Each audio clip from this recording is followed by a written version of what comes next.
Vamos a intentar en esta mañana, si es que no hay ningún incendio de por medio, de agotar un punto que es muy importante.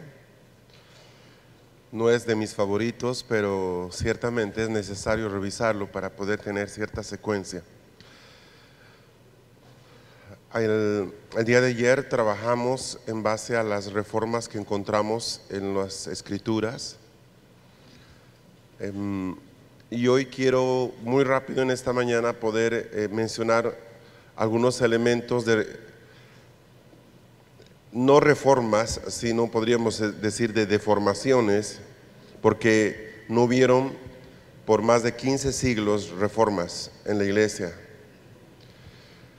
Después de que terminó ese primer concilio el año 49 en Jerusalén y se trató el tema acerca de la conversión y la salvación de los gentiles y su relación con el sistema mosaico, la iglesia como tal no volvió a convocar.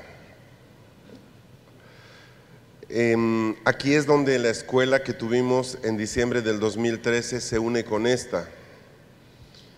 En esa oportunidad, y es por eso que no puedo mencionarlo ahora en detalle, pero los hermanos que quieran revisar esa escuela, está disponible en nuestro canal de Vimeo. Yo se los voy a poner antes de terminar este evento en la pantalla, la dirección para que lo puedan ver y revisarlo, los que no tienen el material.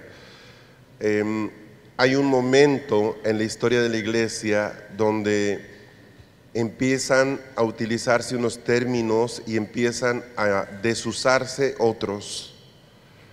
Por ejemplo, el término obispo se hace muy común, es un término bíblico definitivamente. El término anciano va desapareciendo y queda el de pastor. El término presbítero casi va a desaparecer, aunque era un término sumamente importante y era un término usado ministerialmente en la iglesia. Hay un más o menos como que un movimiento muy fuerte entre el año 90 y el año 150, en esencia. Se producen movimientos muy particulares. Estamos hablando de las dos primeras generaciones de discípulos, de los primeros discípulos, ¿sí? Consideramos de que más o menos para el año 90-95 el último de los discípulos partió, y ahí entramos a todo ese grupo de años que son de los que llamamos los padres de la iglesia, pero que ya todos ellos, la verdad que no se salva ninguno, ya tienen un estigma griego bastante marcado, unos más que otros. Hace muchos años yo me dediqué a coleccionar los escritos de estos padres y tengo 15 tomos de todos los escritos de los padres de la iglesia, mucho material, y los leía y los revisaba porque uno pretendería, a ver, si tú fuiste discípulo de Pablo y fuiste establecido como un apóstol de Jesucristo por Pablo y escribiste a la iglesia, deberíamos poder ver mucho del estilo de Pablo en tus escritos. Es lógico, ¿verdad? Sí se ve algunos rastros en los primeros padres de la iglesia, pero paulatinamente va introduciéndose muchísimo el culto a la razón. Ahora, aquí yo por un momento los quiero proyectar a una escena que viene a ser todavía el epicentro de todo este problema. En el huerto había dos árboles. Uno era el árbol de la vida y otro era el árbol del conocimiento. Ahora, ese entorno, ese escenario, se ha repetido muchísimas veces en la vida de la iglesia, aún hoy día. Hoy día, mis hermanos, es más fácil aceptar a una persona porque tiene títulos académicos que porque Dios le dio una palabra. Es tomado más en serio una persona porque tiene doctorados y postdoctorados, en fin, que simplemente porque Dios lo levantó y lo estableció como un ministro. La gente les resta credibilidad a aquella persona que no tiene formación. Y ese es un poco justamente lo que quedó de la espuma de esta ola, es ese culto a la razón que entró a la iglesia en cierto momento. Ahora, hay dos elementos muy particulares que yo quiero proyectárselos, por favor.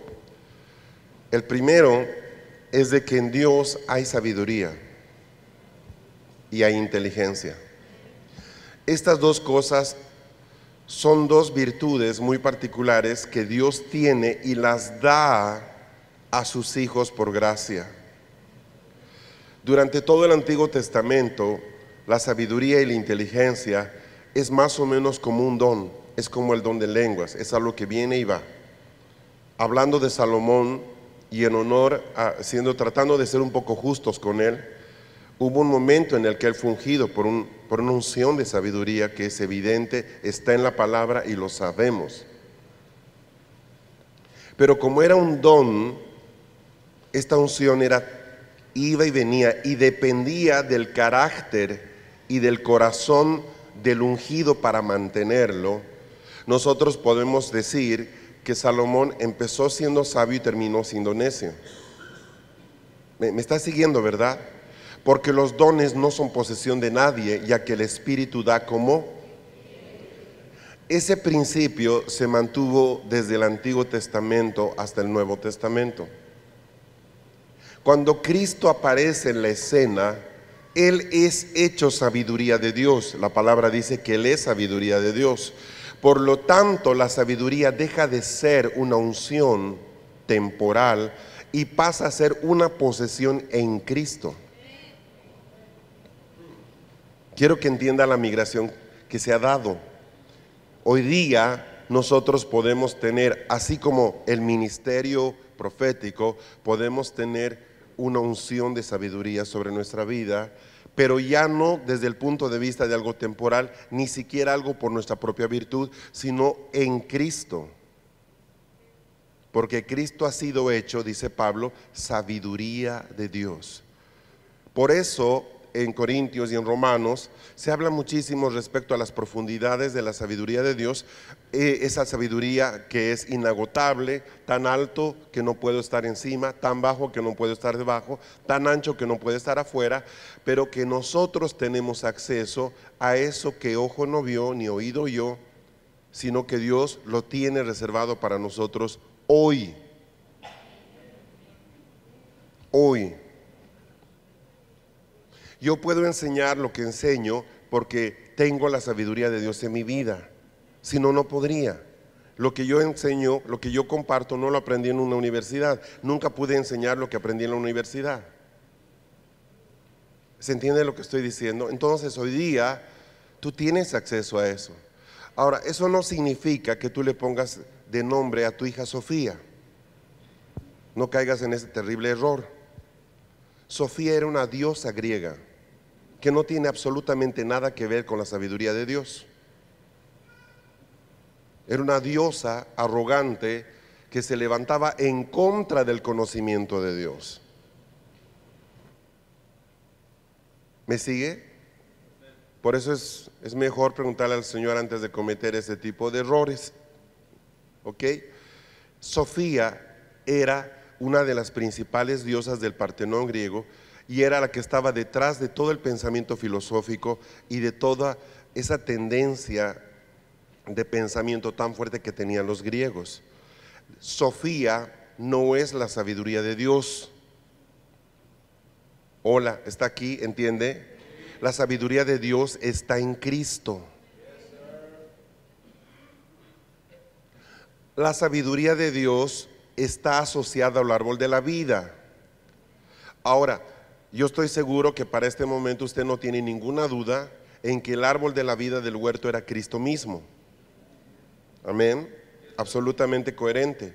Entonces, cuando Adán tiene la oportunidad de entrar y de comer del árbol de la vida y no lo hace por causa de incredulidad, automáticamente él se niega a comer de Cristo mismo.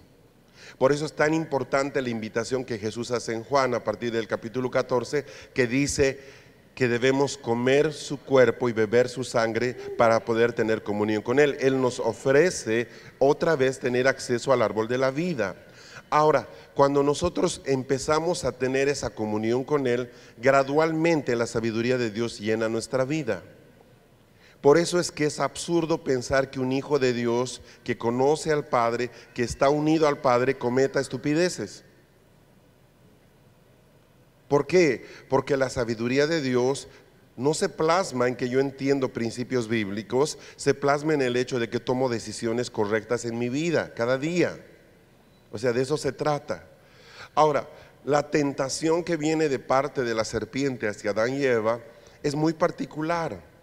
La fuente de la fortaleza y de la vida del hombre es el deseo. Nosotros en esencia vivimos y nos movemos por el deseo.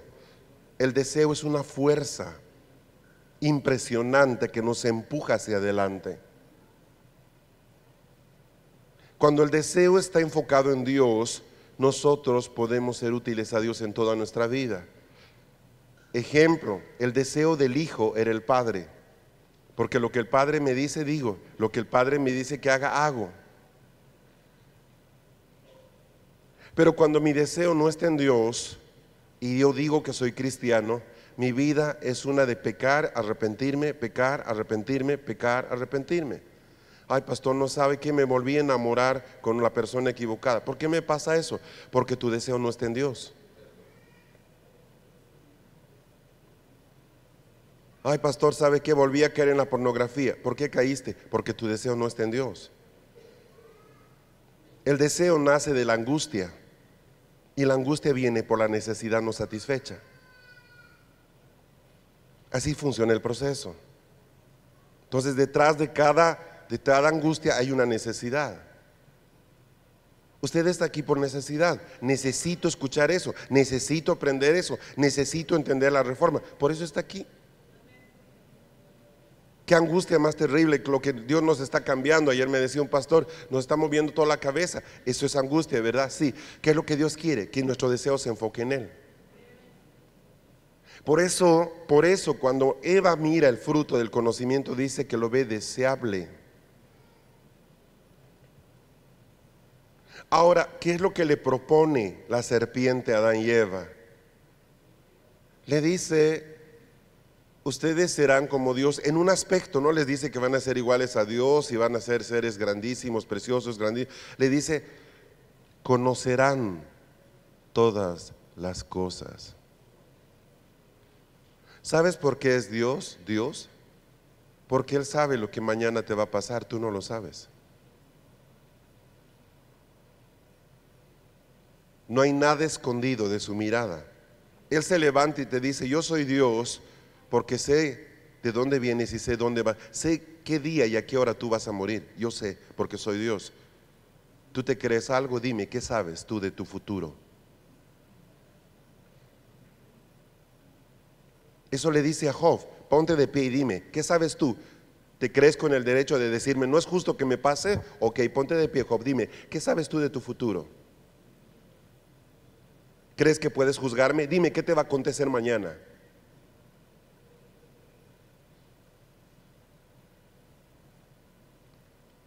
No sé, Señor. Entonces cállate.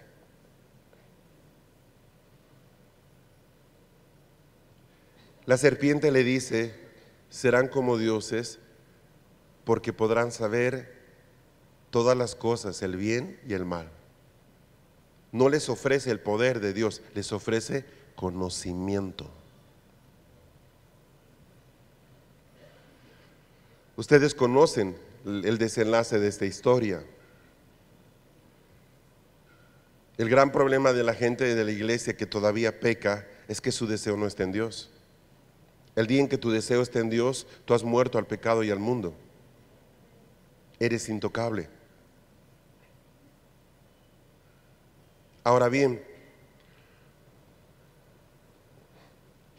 ese árbol del conocimiento nunca fue quitado del plano humano. El árbol de la vida dice que quedó vigilado por ángel con una espada. ¿Recuerdan ustedes la escena?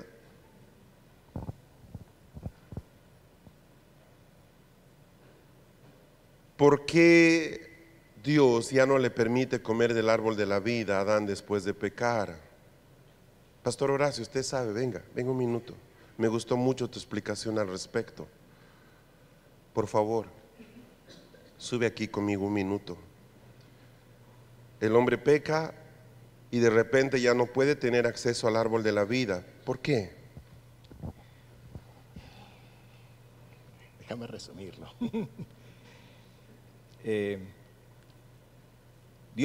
Dios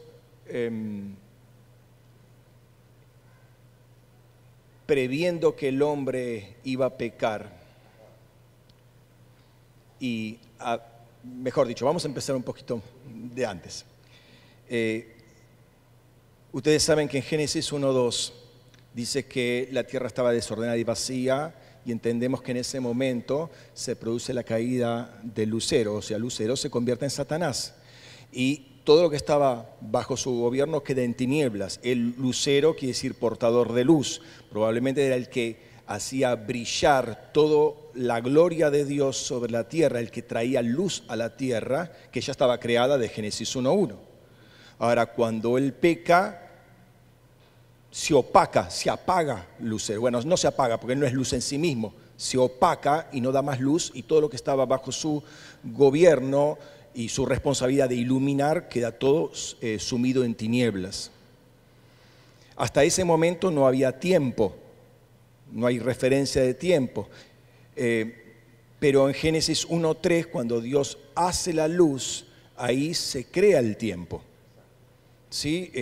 Inclusive desde la parte física propiamente dicho, donde hay luz, energía, hay espacio y hay tiempo, todo se combina.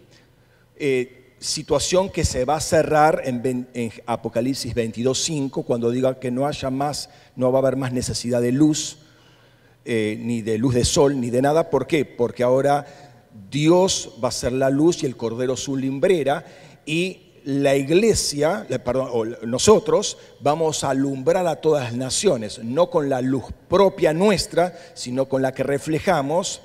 Y según lo que le dice Dios a la iglesia de Tiatira, al que venza le va a dar el lucero de la mañana. O sea que nosotros vamos a tomar ese lugar que tomaba Lucero antes. Ahora, en 22:5 se cierra el tiempo de la luz solar creada artificial, para que vuelva a brillar en todo su esplendor la luz de Dios, la luz verdadera, la luz con mayúscula, y lo va a hacer a través nuestro. Ahora, en ese, por así decirlo, llamémoslo por el momento paréntesis, de creación de tiempo, Dios crea al hombre. Lucero cae en la eternidad, cuando no había tiempo. Entonces lo que le corresponde es un juicio eterno. Cuando crea Dios el hombre, previendo que esta situación iba, porque como Dios lo sabe todo, sabe que iba a caer, crea el tiempo. ¿Para qué? Para que cuando caiga en el tiempo cronológico. De modo que el tiempo, una suerte de colchón amortiguador de la caída.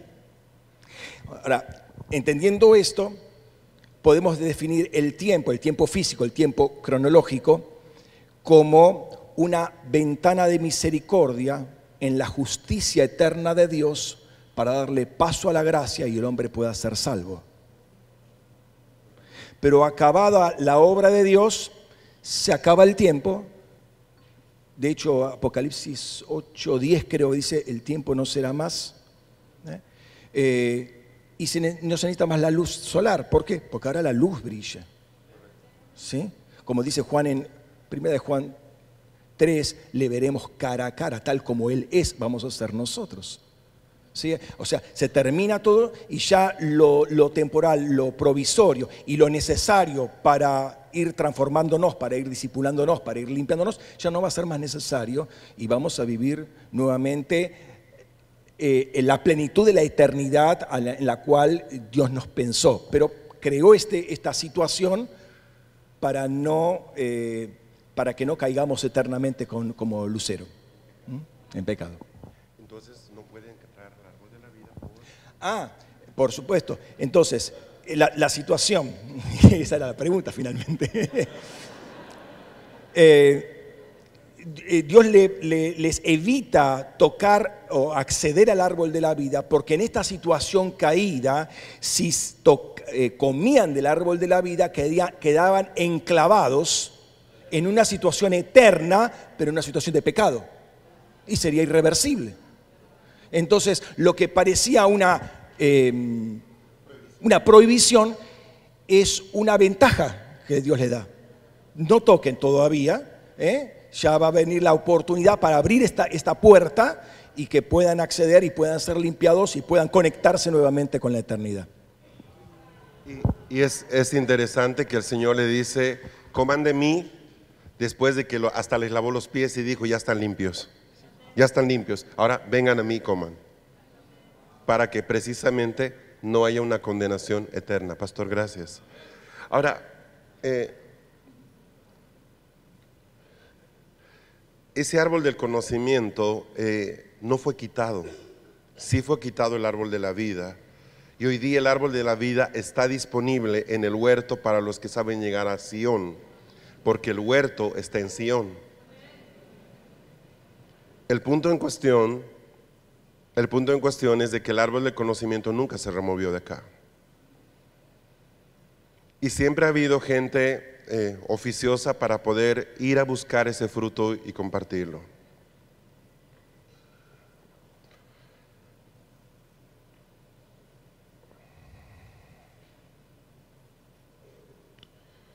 Ok, ahí vamos. Entonces,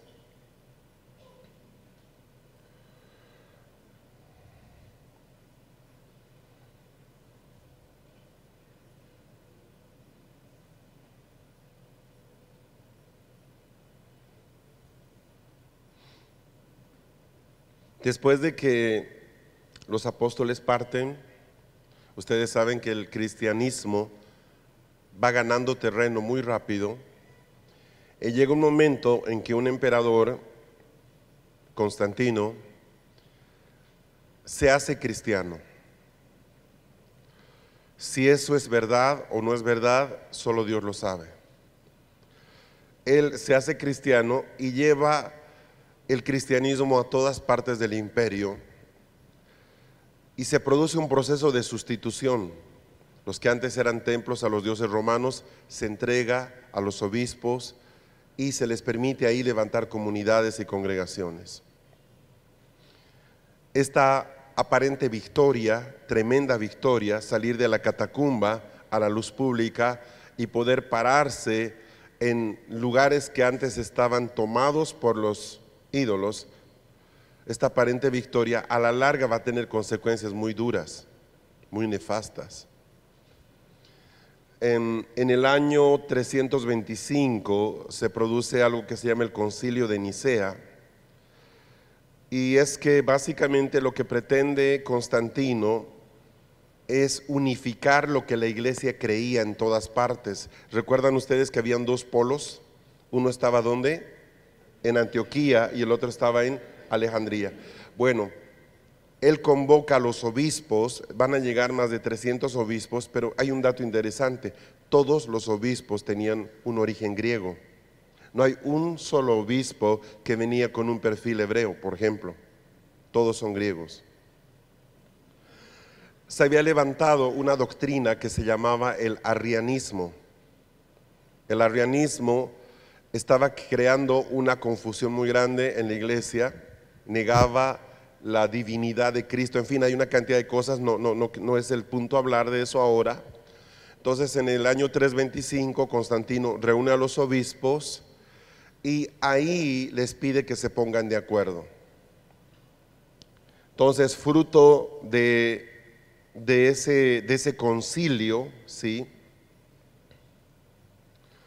se promulga lo que se llama el credo niceno-constantinopolitano, que se redacta este año y que luego en el año 381 es ampliado en el concilio de Constantinopla precisamente. Ahora, antes de ese momento, la iglesia tenía un resumen, un documento muy interesante. Bueno, tenía de hecho dos, ¿sí? La iglesia tenía primero algo que se llamaba la didaque. La didaque se escribe didache, didaque. La didaque era considerada la doctrina de los 12 apóstoles. Era un resumen, un compendio de lo que la iglesia creía más o menos los 150 primeros años. Usted lo puede conseguir de internet fácilmente, la didaque. Ahí se habla acerca de los dos caminos, se habla acerca de la liturgia, la disciplina, se habla acerca de los profetas, de compartir la cena del Señor, en fin, varias cosas, son varias hojas, es muy interesante. Ese era uno de los documentos. Y el segundo documento era algo que se llamaba el credo apostólico, el símbolo de los apóstoles, así se llamaba. Usted quizás se va a acordar de esto, porque en cierto momento de nuestra vida lo aprendimos. Dice algo así como, a ver, para que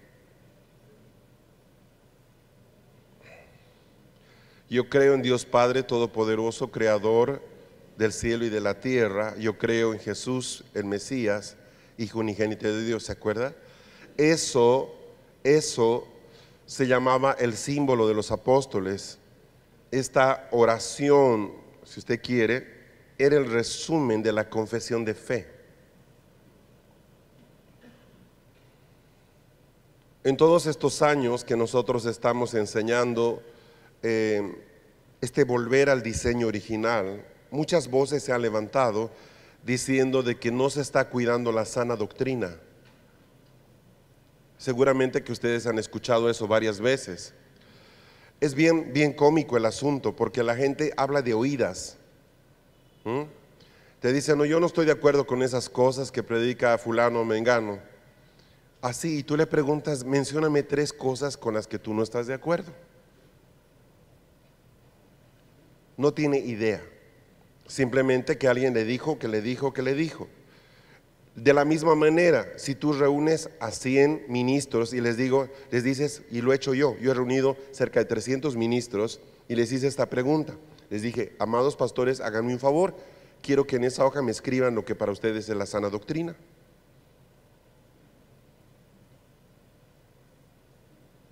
Resultado, no habían 2 personas de acuerdo.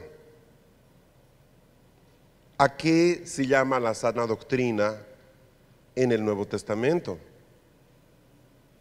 Entonces hoy día, de acuerdo a la comodidad de cada ministro, esto es sana doctrina, o esto es, o aquello es, pero en definitiva ni siquiera esa persona sabe certeramente, exactamente, técnicamente, en ningún momento se puso a revisar lo que para la iglesia apostólica era la sana doctrina. Entonces, para algunas personas que las mujeres no hablen es sana doctrina. Para otras personas que profeticen con la cabeza cubierta es sana doctrina. Para otros, ¿me entienden lo que les estoy diciendo? Entonces la gente se mete en tremendo vericueto porque no le pregunta al Señor. Hoy día está entrando todo un viento judaizante muy fuerte en la iglesia, y usted tiene pastores que están orando con la cabeza cubierta cuando la Biblia dice que no es correcto que el hombre ore con la cabeza cubierta. Ahora pregunte por qué se cubren los judíos. Va a darse cuenta que están completamente desenfocados. Es deshonroso a Dios que el hombre ore con la cabeza cubierta. ¡Pum! Pero oiga, escuche lo que dice la palabra. Y ¡pum! Y la carpita. Es que es completamente antibíblico. Lo es.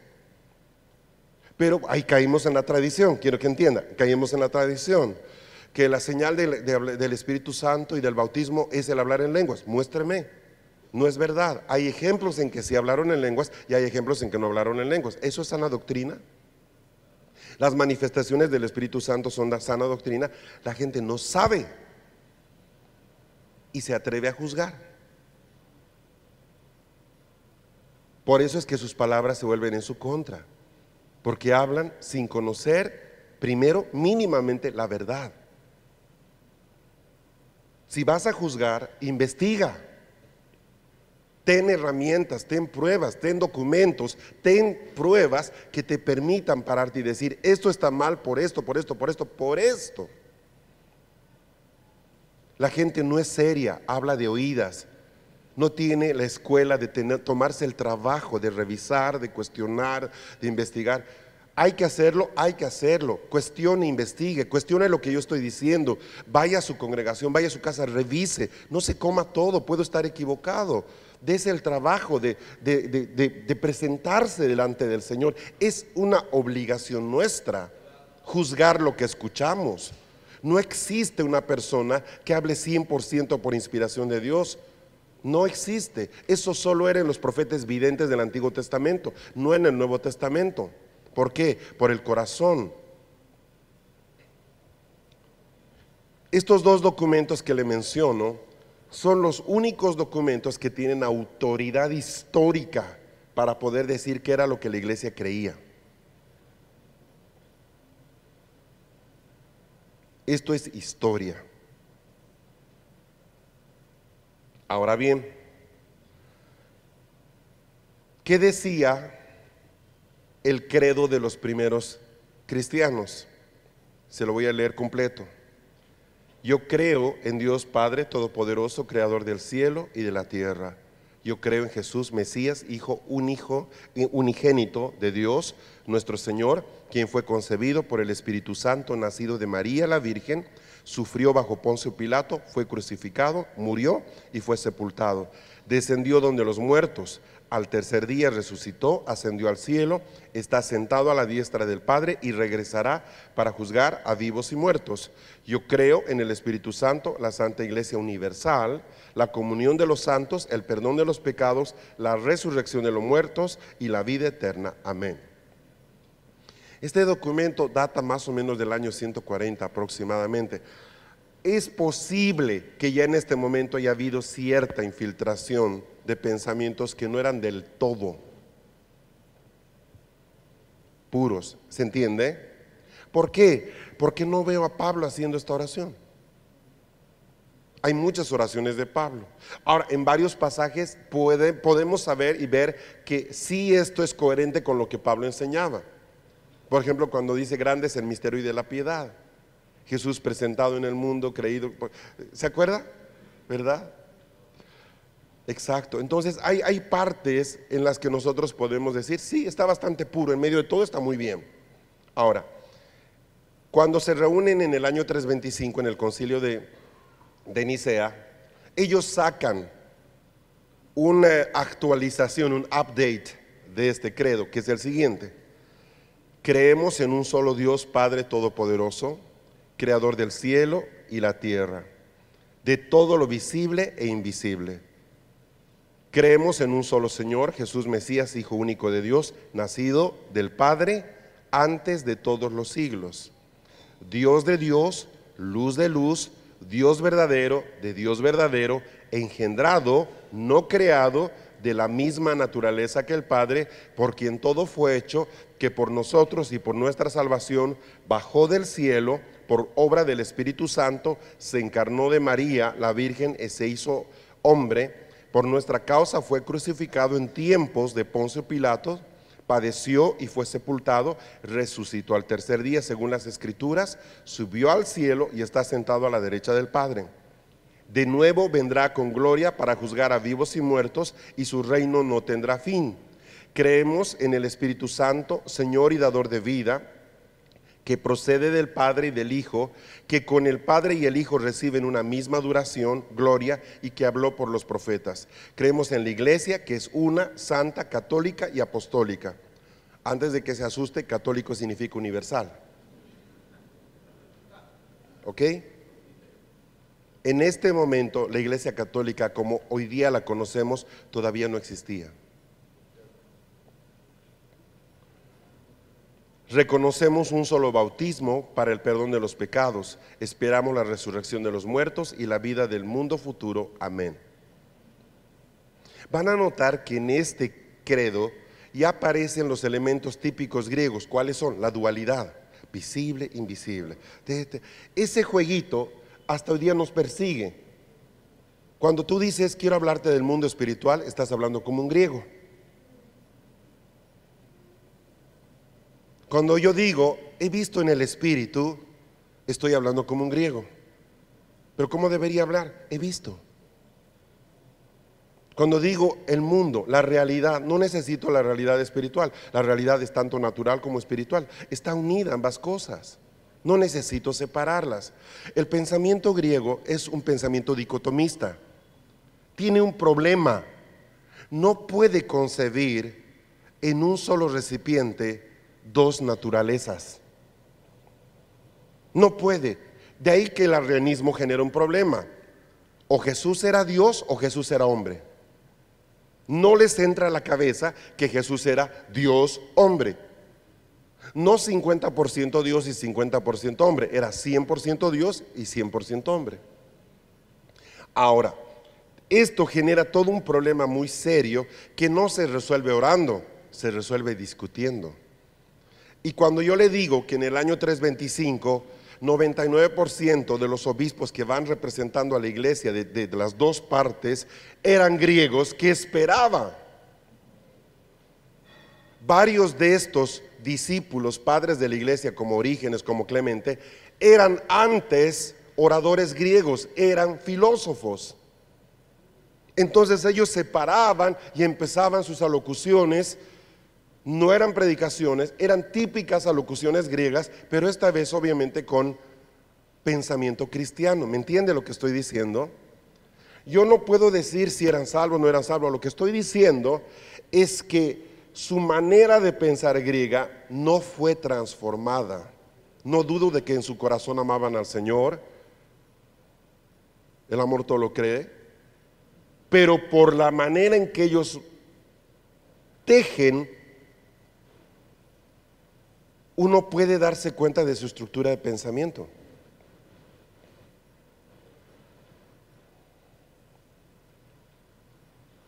Por ejemplo, cuando tú ves un niño ha tenido una visión. Hace unos días mi hija tuvo una visión, mi niña pequeña, la más chiquita. Cuando una niña o un niño tiene una visión, nunca te va a decir, o sea, no se va a hacer problema por querer decirte cómo vio lo que vio, te va a querer decir lo que vio. ¿Sabes qué? Vi un ángel. No te va a decir, ¿sabes? En el espíritu vi un ángel. Te va a decir, veo un ángel allá. Ese es el lenguaje del espíritu.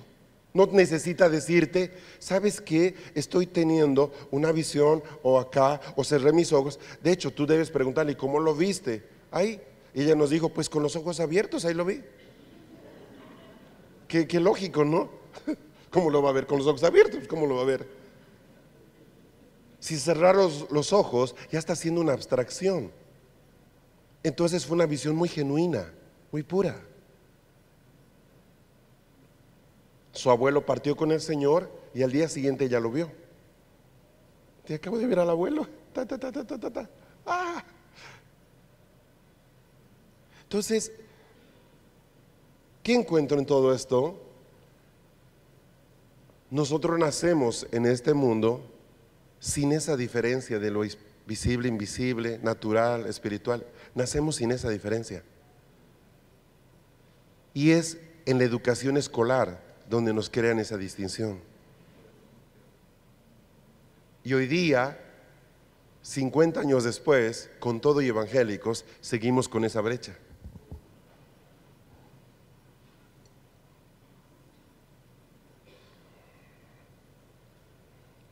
Verán ustedes que el esfuerzo del credo niceno es ratificar que Jesús es igual a Dios. Ese era su esfuerzo. Fue un buen esfuerzo, lo aplaudimos.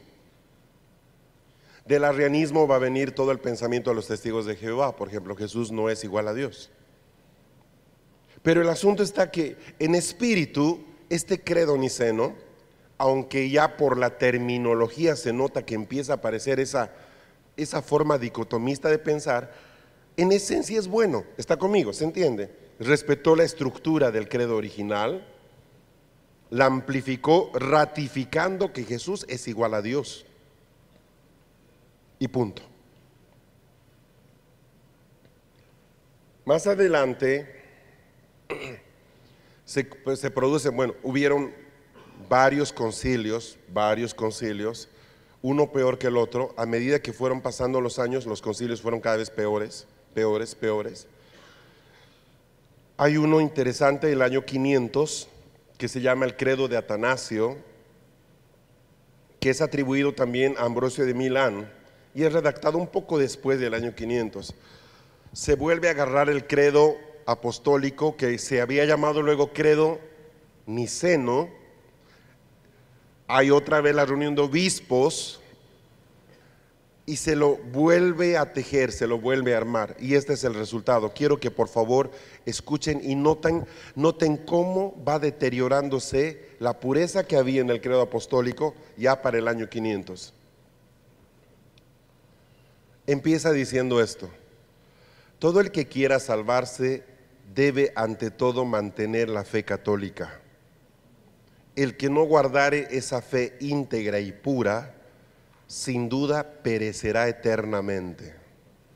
Y la fe católica es esta: que adoramos un solo Dios en Trinidad y Trinidad en unidad, sin confundir las personas, sin dividir las sustancias, porque es una la persona del Padre, otra la del Hijo y otra la del Espíritu Santo, más la divinidad del Padre, del Hijo y del Espíritu Santo es toda una, igual la gloria, coeterna la majestad.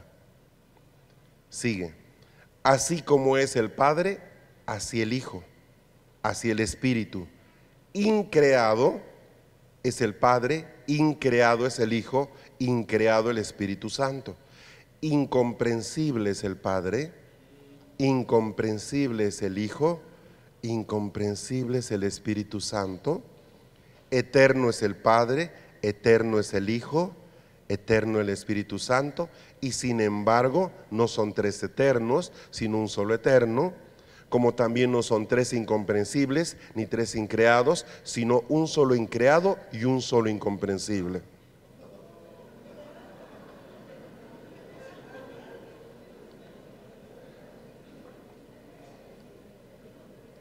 Asimismo, omnipotente es el Padre, omnipotente el Hijo, omnipotente el Espíritu Santo, y sin embargo no son los tres omnipotentes, sino un solo omnipotente.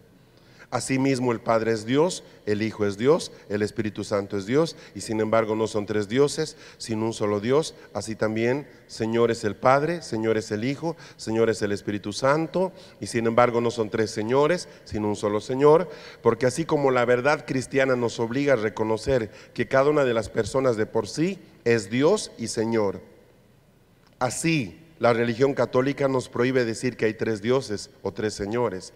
El Padre por nadie es hecho, ni creado, ni engendrado. El Hijo es solo del Padre, no hecho, ni creado, sino engendrado. El Espíritu Santo es del Padre y del Hijo, no hecho, no creado, ni engendrado, sino procedente. Hay pues un Padre, no tres padres, un Hijo, no tres hijos, un Espíritu Santo, no tres Espíritus Santos, y en esta Trinidad nadie es primero ni postrero, nadie es mayor ni menor, sino que todas las tres personas son coeternas, juntamente y coiguales, de manera que en todo, como queda dicho, se ha de adorar la unidad en Trinidad y la Trinidad en unidad. Por tanto, el que quiera salvarse debe pensar así de la Trinidad.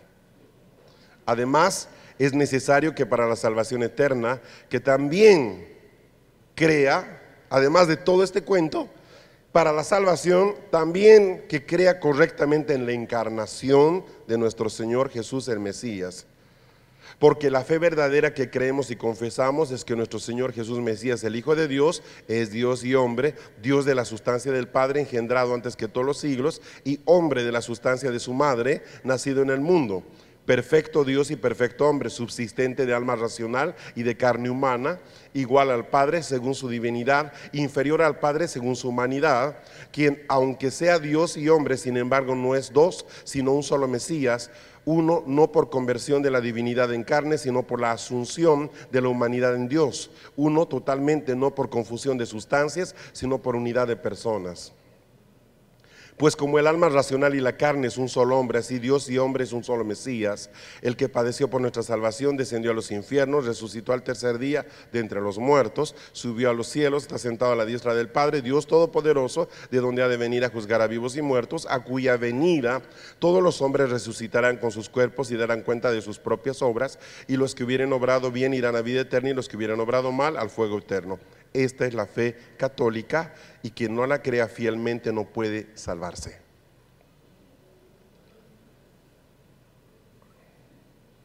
Eso pasa apenas en el año 500.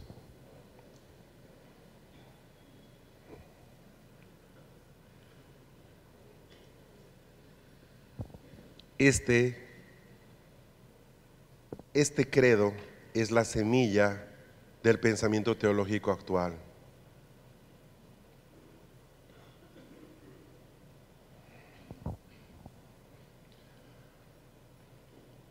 Así que tenemos un Dios incomprensible.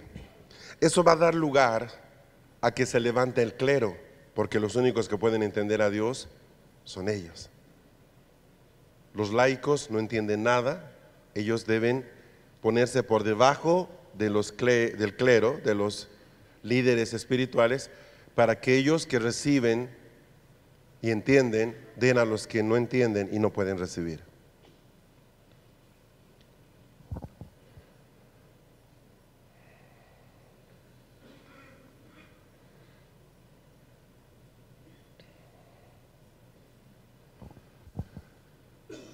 Paulatinamente, la Iglesia Católica se establece. Usted sabe que aparece la de Oriente, la de Occidente, toda esa historia no me voy a meter.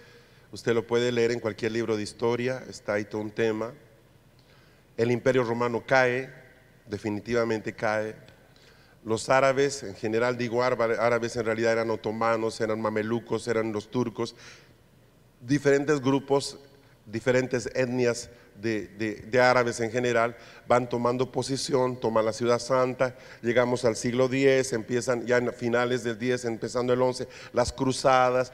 Ya la Iglesia Católica es una potencia mundial, ¿verdad? Y lo que dice acá, si usted no cree esto, usted no puede ser salvo, punto y aparte, no hay más. En toda la primera parte de este concilio o de este credo que sale, de credo de Atanasio, que sale en el año 500 aproximadamente, se van a dar cuenta que las 2 páginas primeras lo único que hace es ponderar a ellos, ¿verdad? Quien no crea esto, hay una necesidad de ratificarse en el poder ellos. Esos son años oscuros. Son años oscuros, terriblemente oscuros, siglo XI, siglo XII. Entramos en todo lo que se llama el oscurantismo, una época donde literalmente la luz de la verdad brilló, pero en pequeñas velitas, en pequeños lugares, casi hasta el día de hoy difícil de ubicar. Por ejemplo, sabemos, este es un trabajo para los historiadores estudiosos, sabemos que la verdad nunca se extinguió, pero no hemos logrado todavía hacer el hilo de secuencia para poder ver cómo se mantuvo, porque en ese tiempo no había escrituras que circularan, ¿verdad? Ya no habían oficios como el de apóstol, como el de profeta, todos esos fueron anulados, habían otros que han quedado hasta el día de hoy, ¿verdad? Aparece el concepto de sacerdote, de cura, y mucho de eso se toma de los rituales paganos. De hecho, gran parte de lo que el culto hoy día es en la iglesia evangélica fue tomado del diseño de los cultos paganos griegos y romanos. Tener un grupo que cantaba, cómo se metía esto y luego la ofrenda, todo ese. Si ustedes leyeran cómo era un culto pagano, verían una similitud muy impresionante. Sí, muy parecida. Entonces, esto es historia, no es algo que yo estoy inventando. Usted puede revisarlo y hay mucha información, gracias a Dios hoy día por el internet. Uno puede tener acceso a documentos muy serios, muy fidedignos y puede revisar. Esto no es para nada, hoy día para nada, es una especulación. Hay mucha información al respecto. Más o menos en el siglo XV, y hay algo que quiero que empiece a darse cuenta, Cristo se manifiesta a nosotros como luz verdadera, no solamente en Juan, cuando dice en Juan 1, la luz verdadera venía a este mundo. La luz verdadera ha iluminado muchas veces a la humanidad. ¿Qué quiero decir con esto? Dice la palabra en los evangelios que una lámpara no se la pone bajo la cama sino en un lugar elevado para que ilumine toda la habitación. Cada cierto tiempo, cuando se produce densa oscuridad, Cristo se manifiesta como luz. Y de repente empieza a haber una cantidad de manifestaciones en diversas áreas. Por ejemplo, en el siglo XV, auge de reyes, poder papal impresionante, empieza a desarrollarse un espíritu aventurero en la gente. ¿Se acordarán ustedes viendo los mapas antiguos del mundo en que estaba el continente conocido? ¿Cuál era el continente conocido? Europa, más Asia y parte de África. Eso era el continente conocido. Y luego se miraba más allá de las costas del continente monstruos marinos impresionantes, ¿verdad? Porque esa era la mente de la gente, pensaba que más allá estaban. No se olviden ustedes que la gran mayoría aún de pensadores y estudiosos pensaban en ese momento que la tierra era plana, pensaban de que era el sol que giraba alrededor del sol, o de la tierra, perdón. ¿Por qué? Porque pues veían cómo el sol venía e iba, no imaginaban que era la tierra la que giraba, ¿verdad? O sea, había una cantidad de cosas. No había la tecnología en muchos casos quizás para poder determinar esto. Esto es sí y no. Sí y no, pero digamos, por lo menos esa tecnología no estaba al alcance de todos. Pero en el siglo XV empieza a aparecer esto, empieza a darse un auge en comunicación muy grande. Empieza, por ejemplo, hacia fines del siglo XV, la armada, los marinos españoles y genoveses se estaban aventurando hacia el oeste. Antes su objetivo era el este.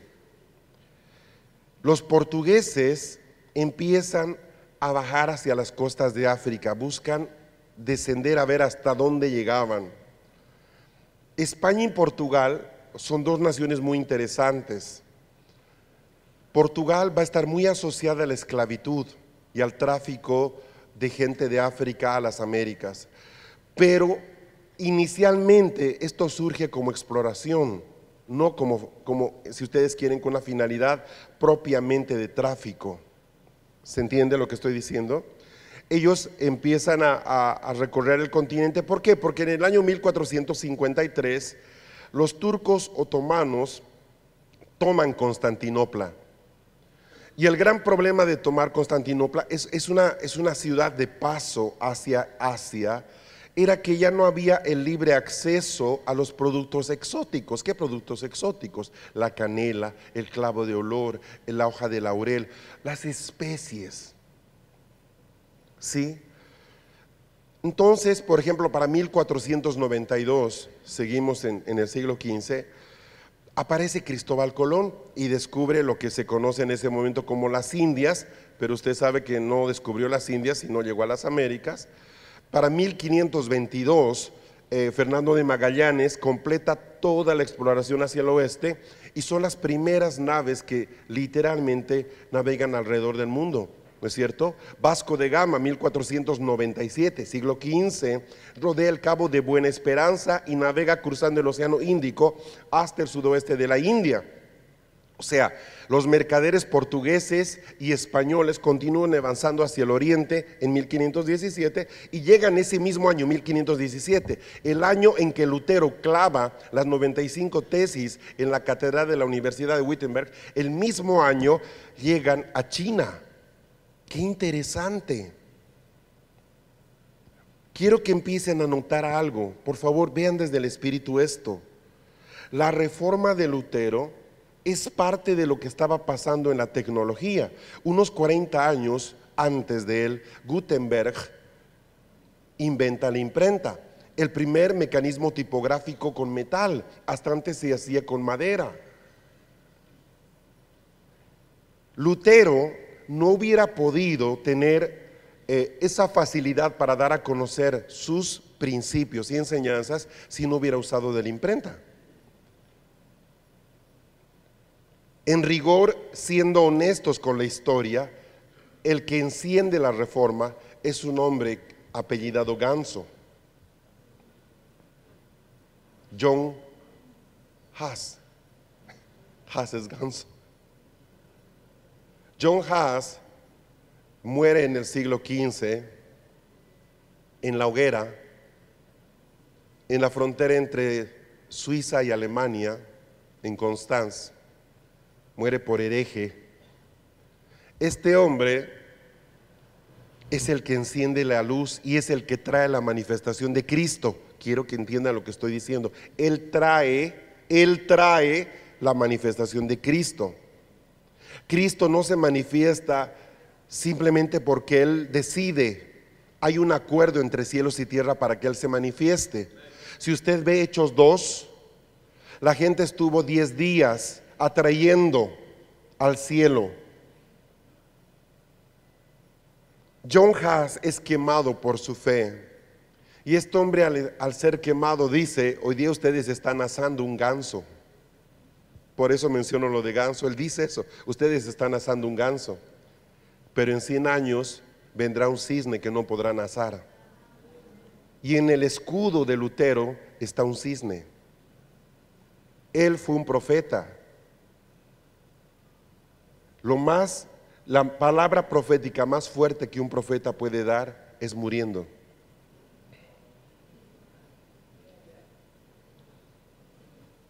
Cuando Esteban muere, él abre la puerta para que Saulo se convierta.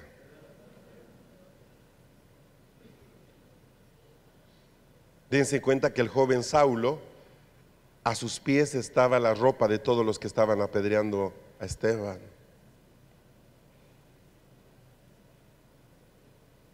Hoy día estamos en la puerta de una manifestación de Cristo impresionante, y se lo digo por qué.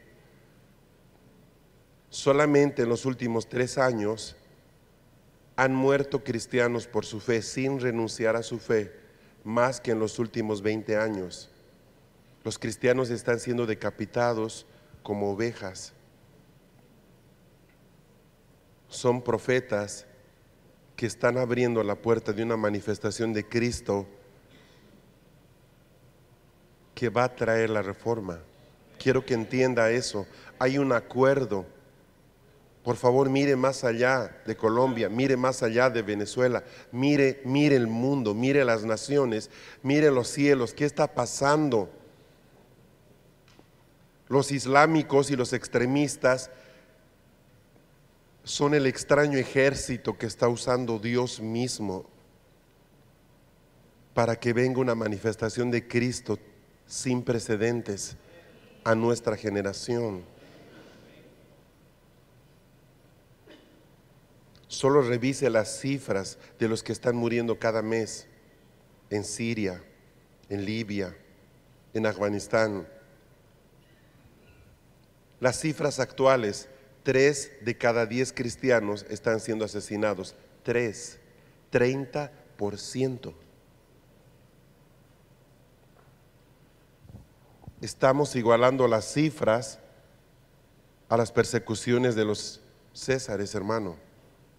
No parece.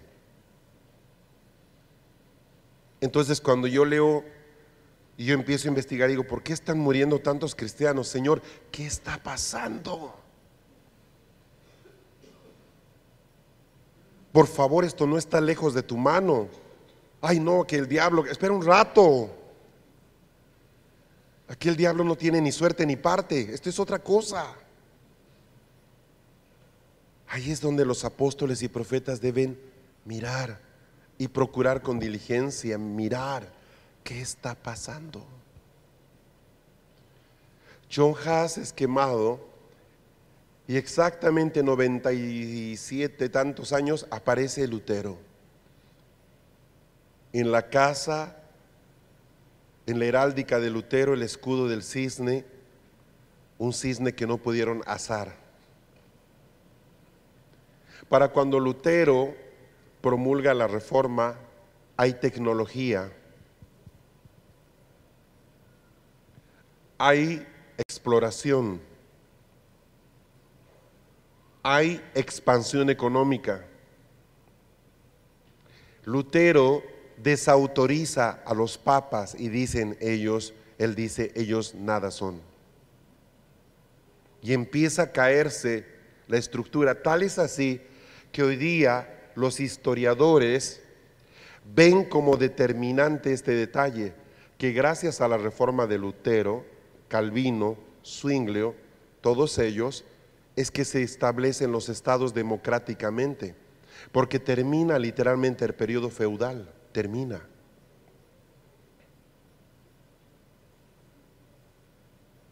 Hacer una lectura profética de la reforma es muy interesante. Todo lo que pasó en el mundo entero en ese siglo, en el siglo XVI, coincidieron. Si Lutero hubiera aparecido 100 años antes, sin la imprenta, sin la expansión, sin la exploración, no hubiera podido tener el impacto que tuvo. A eso nosotros llamamos las manifestaciones de Cristo, ¿entienden? Cuando la luz se levanta, alumbra a los que son hijos, les trae revelación nueva de Dios. A los que no conocen a Dios les trae desarrollo, inteligencia y tecnología.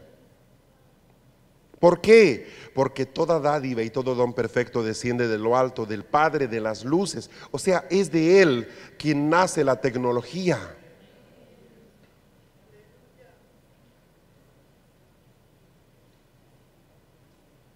¿Me está siguiendo?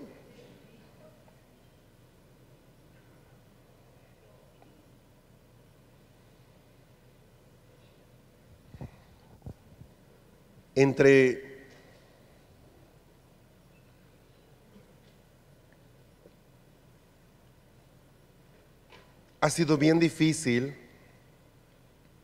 El año pasado con mi esposa investigamos muchísimo acerca del inicio de la esclavitud. Como teníamos que ir a África, queríamos entender cómo y cuándo empezó esto. Es muy difícil. Por ejemplo, cuando llegó el primer grupo de esclavos de África a América, ¿cuándo llegó y dónde llegó? Muy difícil. Nos interesaba muchísimo entender dónde, cuándo. Después de investigar muchísimo, de recurrir a varias fuentes, logramos encontrar, pero sin poder verificar completamente, estas son suposiciones, de que ya en el primer viaje de Colón llegaron morenitos de África, porque para el tiempo en que Colón viene, ya la esclavitud era un negocio muy próspero. Ahora, España no tenía mucho interés de meterse en este tráfico, porque era propiedad de los portugueses. Los portugueses fueron los primeros que hicieron de la esclavitud una industria. Ellos colonizaron, por eso es que en África se habla tanto portugués en muchísimos lugares. Ellos fueron los primeros en hacer de esto una industria y ellos vendían africanos a todas las cortes europeas. Entonces, España no se metió mucho en eso. España estaba muy metida en lo que era tratar de llegar a Asia para poder comerciar con las especies. ¿Se entiende eso, verdad? Entonces sabemos hoy día, por ejemplo, que en el primer viaje de Colón ya habían esclavos, pero no se puede saber cuántos, si eran hombres, mujeres, no se puede saber. ¿Por qué? Porque no eran considerados seres humanos.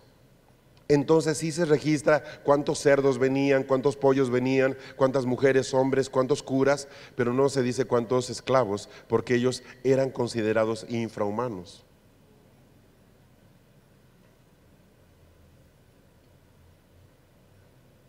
Por eso es que sabemos que cuando llegan a la Española, cuando desembarcan en Santo Domingo, cuando llegan a los primeros puntos, ya habían esclavos que vinieron con Colón.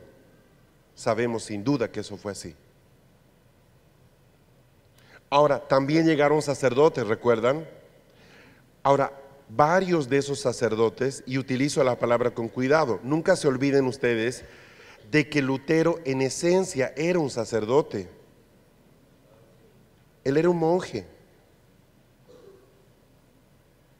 Renuncia a la Iglesia Católica en algún momento o lo expulsan, como sea, en el fondo, le voy a decir algo revisando, he estado estudiando harto esto para poder compartirlo con precisión. En el fondo, él no quería dejar la Iglesia Católica, él quería cambiarla. Más que querer dividirse de ella, fue empujado a eso. Cuando él cuestiona las indulgencias, cuando cuestiona las bulas, cuando empieza a cuestionar la autoridad papal, es que le tiran para afuera la patada. Pero él en el fondo reconocía que la Iglesia Católica era un instrumento de Dios. Para que usted se dé cuenta que en medio de todo no había la luz completa. En un momento le voy a explicar qué fue lo que él reformó. Porque hay cosas buenas y hay cosas malas. En rigor y siendo honestos, es así.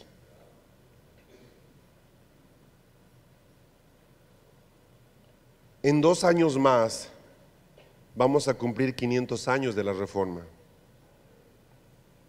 Yo tengo en mi espíritu algo muy fuerte que va a pasar el año 2017 con respecto a la manifestación de Cristo. O sea, se lo estoy diciendo 2015, hoy, mayo. Espero que en 2 años nos veamos en algún lado y veamos qué cosas están pasando.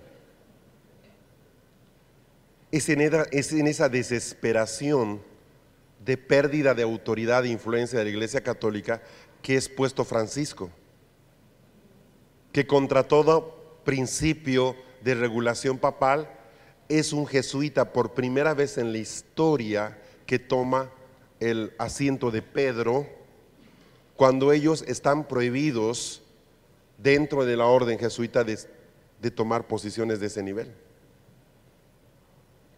Pero ¿por qué lo ponen a él? En esencia, porque Argentina es Rubén y Rubén es el primogénito, es el hermano mayor, y a los argentinos se les hace caso. No, no es broma.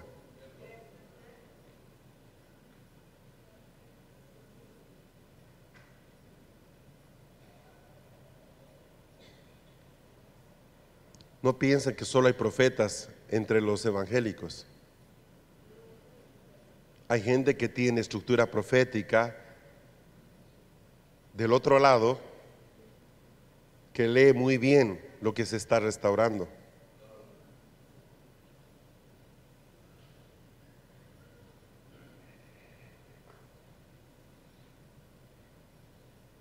Entonces, cuando nosotros convocamos a celebrar una Pascua desde Argentina, era un diseño de Dios. ¿Por qué? Porque a Rubén se le obedece. En ausencia del papá, el hermano mayor toma lugar. Dígame si no es cierto. En nuestras familias lo hemos visto. En una generación de cristianos que no han visto al padre, el hermano mayor preside. Y ese es un diseño profético tan impresionante que hoy día lo está usando la Iglesia Católica para que usted lo vea. Entonces yo vuelvo a una escena que les dije, 10 personas, ¿con quién me alío? Si eres listo, vas a buscar pues al primogénito, brother.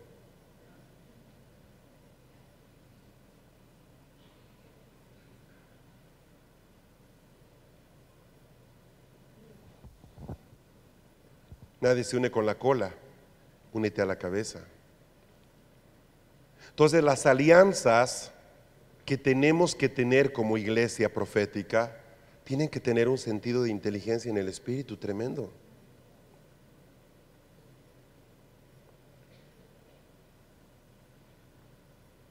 Oh, mi hermano, o sea, lo profético no es para decir que esto y aquello, es para entender cómo nos movemos, qué está pasando.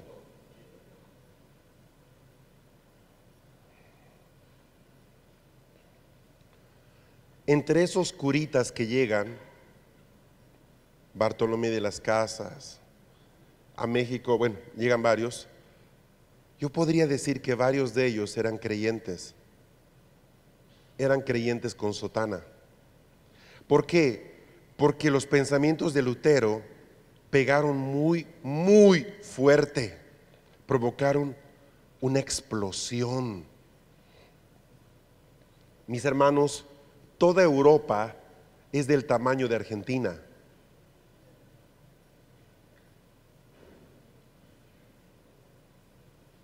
Lo que Lutero escribía en Alemania, a los 2 días estaba en Madrid. A los 2 días estaba en Austria, a los 2 días estaba en Suecia. O sea, fue así. ¿Y dónde entraban? Los manuscritos, los textos, todo lo que él escribía se metían en toneles de vino, donde la mitad del tonel era vino y la mitad estaba seco, y ahí estaban los escritos, y circulaba y se metían ¿dónde? Donde más consumen vino, a los conventos, a los monasterios. Vaciaban el vino, abrían el fondo y ahí estaban los documentos de Lutero, los leían los curitas.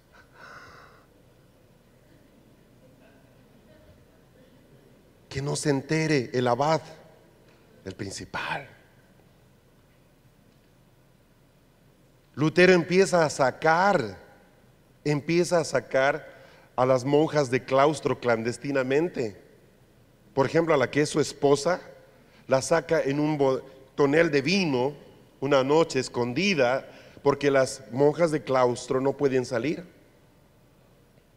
Pero ya había contacto, metían los panfletos diciendo la salvación es así, esto, y circulaba por debajo de la mesa mientras comían los monjes. Quiero que vean la escena, ¿no?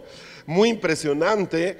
Y respondían, y nosotros aceptamos también esto, aquí y allá, pero salgan, pero no podemos, que porque el Papa tenía ojos en todas partes. Y basta que te pescaban con uno de esos, te llevaban a sumario, te llevaban a la cárcel y posiblemente te mataban. Era un asunto en el que te jugabas la vida. Te pescaban un panfletito de Lutero y eras. Entonces circulaba por ahí. ¿Y qué hace Lutero? Empieza a sacar a las monjas y a los curas clandestinamente. Se consigue un castillo abandonado. Ahí levanta su fortaleza, levanta un colegio para niños y empiezan a llegar los refugiados de muchos lugares, ex curas, ex monjas, y dejaban los hábitos ahí y empezaban a predicar a Cristo. O sea, es impresionante lo que pasó, fue muy fuerte. Si pudiéramos verlo, este hombre era un guerrero en el espíritu impresionante, hacía guerras espirituales tenaces. Si se peleaba con el diablo cuerpo a cuerpo, él describe en una parte de sus escritos cómo le apareció el diablo y cómo él le cae encima. O sea, hay una cantidad de relatos muy impresionantes. No era lo que hoy día son los luteranos. Para nada. Era un hombre puro fuego, de verdad. Componía himnos, escritos, no, impresionante. Así rescata a su mujer, una ex monja, se casa con ella y se llenan de niños de todas partes, porque entre orfanato, entre escuela, terminan educando un montón de niños. Sus seguidores van a llevar la reforma hasta India. O sea, no fue poca cosa. Entonces, muchos de los curas que llegaban a América, ¿saben qué era lo bueno de llegar a América? Que el Papa estaba lejos. Los primeros en defender a los esclavos fueron los sacerdotes. Bartolomé de las Casas, por ejemplo, en la parte del Perú, todo lo que era la mita, los obrajes, donde los hacían trabajar 24/7, él fue el primer hombre, era un cura que decía, esto no es humano, manda cartas a Carlos de España, manda documentos hasta que se logra que ellos tengan tiempos de descanso, en fin. O sea, pensar que eran evangélicos o que eran católicos, en este momento es inapropiado, porque no había una forma, o sea, no había iglesia evangélica.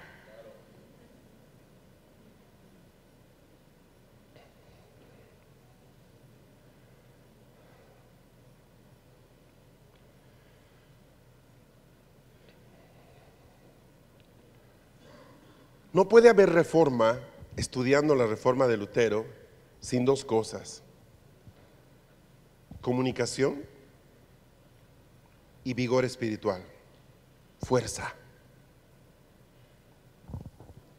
Entonces, ¿qué sucede? Mire, aquí tenemos mínimo 100 pastores. Si mañana logramos hacer un segundo evento de reforma, lo ideal es que tú te traigas 5 pastores contigo. O sea, si tú no nos ayudas en la comunicación, ¿tú crees que con videitos vamos a llegar lejos? El gran problema es este: los videos de internet los ven las ovejas, no lo ven los pastores.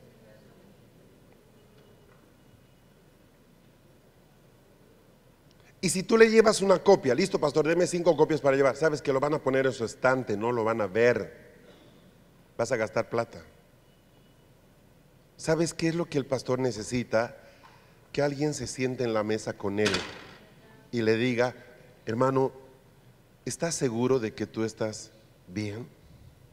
Te quiero contar lo que a mí me ha pasado. Ah, no, yo no quiero saber nada de Fernando Rivera, no quiero saber nada de Ana Méndez, que no, que... Espérate un ratito, ¿qué sabes tú de ellos? ¿Qué sabes tú? Dime, ¿qué sabes? ¿Qué has leído? ¿Qué has escuchado? Tú. Yo los conozco. Pero eso de la reforma que es antibíblico, va la sana doctrina, ¿qué crees? Dime qué es antibíblico, dime qué parte de lo que enseña. 2 horas después tienes uno ganado para el proceso, porque no tienen argumentos contra lo que estamos haciendo, no hay. Entonces, ¿qué pasa? Hoy día nos vemos, digamos, cada año, pero somos los mismos. Entonces no estamos funcionando como comunicadores. O sea, debemos hacer que esto llegue más lejos. Si no lo hacemos, esto va a pasar a la siguiente generación, no lo vamos a ver. Y me resisto a que no lo veamos.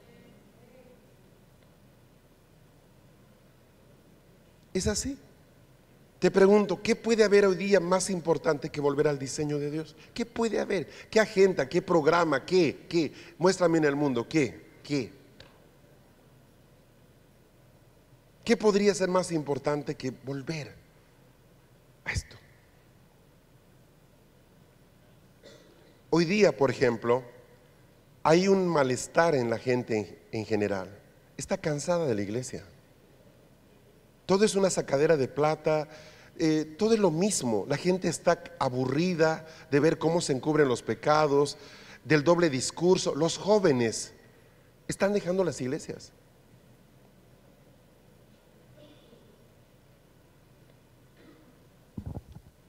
Listo. ¿Sabes por qué?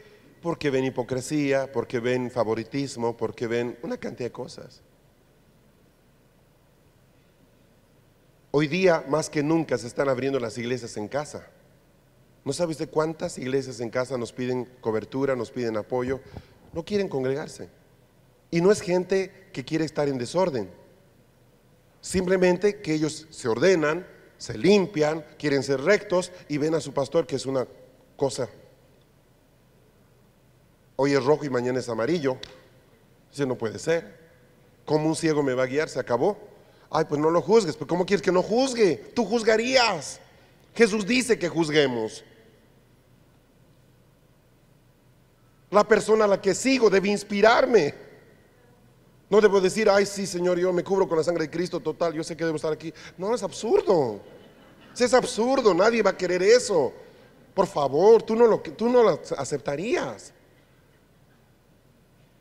Entonces la gente suma y resta, lee. Hoy día ya nadie puede controlar lo que la gente lee, ve y ¿sabes qué? Piensa, reflexiona y decide. ¿Y qué está haciendo la gente? Ok, yo no me voy a meter a juzgar, prefiero quedarme en mi casa. Y ahí está llevando gente de Dios a las casas. Hay cientos de iglesias en casa hoy día.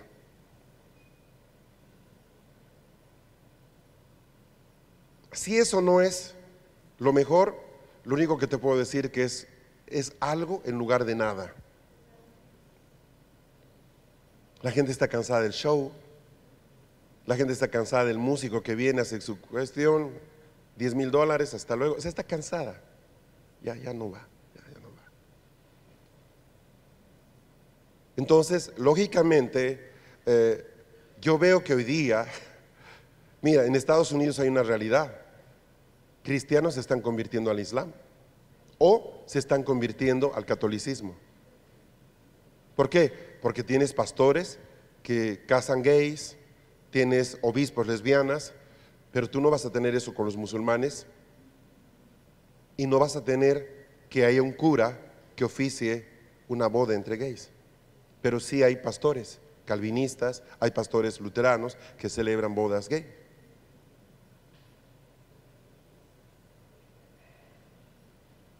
La iglesia presbiteriana en Inglaterra ya tiene su primer obispo gay, lesbiana. Entonces yo, ovejita, que no estoy de acuerdo con esto, mi pastor está casando gays, caray, ¿sabes qué? Me vuelvo católico, se acabó. ¿Ya? Díganme si no es coherente. Entonces hoy día está creciendo el Islam que usted no tiene idea. Y no es gente mala la que se está metiendo al Islam, es gente que está harta de la hipocresía. Entonces yo digo, ¿hasta cuándo no nos vamos a dar cuenta que esto es una crisis horrible? Que estamos pasando por una etapa espantosa. Dios está juzgando a la iglesia y no nos damos cuenta. Es espantoso. La primera patita, el primer pedal de esta bicicleta de la reforma es la comunicación. Nos toca decir, oye, espérate, no hagas eso. Es que Dios está obrando, pero está llegando el momento de hacerlo. Y es el momento hoy. La segunda patita es el vigor, o sea, tú necesitas ser persistente. Este tiene que ser nuestro tema por años. ¿Tú crees que haciendo este evento ya hice la reforma? Ay, por favor. Llevamos 15 años en eso. Y pastor, ¿cuánto tiempo más? No sé cuánto tiempo más, pero es que yo no puedo dejarlo atrás. Esto es esencial. Es nuestra vida.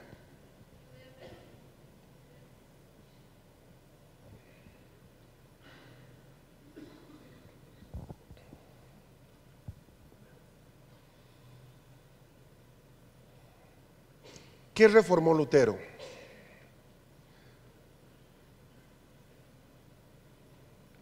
Podría yo resumir la reforma de Lutero en 3 puntos esenciales. Número 1,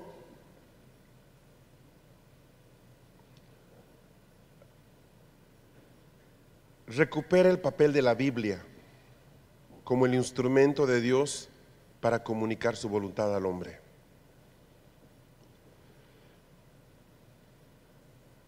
Se ve como algo pequeño, pero dense cuenta que la iglesia está saliendo del oscurantismo. La gente nunca había tenido una Biblia en su mano. La misa, el sacerdote la celebraba en latín y con la espalda a la gente. O sea, ¿cuánta gente hablaba latín? El clero hablaba latín. Toda la gente iba a misa, ¿entendía algo? No entendía nada. ¿Y qué veía? La espalda del cura.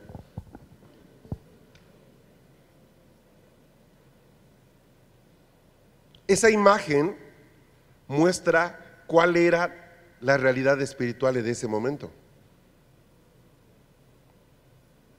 Entonces Lutero dice, hermanos, la Biblia nos comunica la voluntad de Dios. Y es interesante porque el primer libro que había escrito, que había impreso Gutenberg unos años antes, fue la Biblia en alemán. Sacó como 200 ejemplares que fueron un boom. En realidad no lo hace él, termina siendo el socio, el prestamista, el que termina de imprimir. Gutenberg va a morir pobre y va a morir sin ver el fruto de su trabajo, pero pues bueno, fue su invento, ¿qué le digo, no? Qué triste es cuando el sabio no consigue comer del fruto de su esfuerzo, pero cumple el propósito de Dios. Y luego ya empiezan a salir las Biblias. Y obviamente una Biblia en latín, carambas, una Biblia en alemán, wow. Es como decirte una Biblia en español, ¿sí? La Biblia en español, por ejemplo, la famosa Biblia del oso, en parte se va a escribir en Suiza, en parte se va a escribir en España, con dos, ¿no? Casiodoro de Reina, Cipriano de Valera. Todos estos eran hombres que tenían que escapar por su vida y que se dan el tremendo trabajo de hacer una traducción de la Biblia. Imagínense lo que era eso. ¿Conoce usted, por ejemplo, la concordancia? Simplemente la concordancia bíblica, un tomo así es, donde cada palabra, por ejemplo, creación, está todos los versículos donde está esa palabra. Claro, hoy día lo tiene en la computadora, pero seguramente que vio cómo era la antigua concordancia, ¿verdad? ¿Sabe cuánto tardó un hombre en hacer eso? 15 años. ¿Sabe lo que era agarrar en el principio en tal verso, principio en tal verso, principio en tal verso? Llega a Apocalipsis. Creó.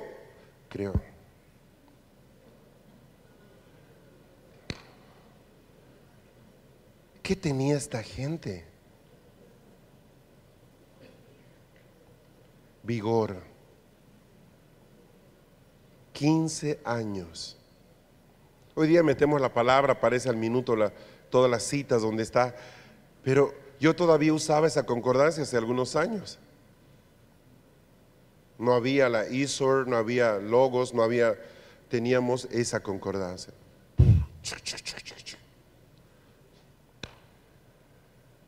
Traducir la Biblia al español, la Biblia del oso, wow.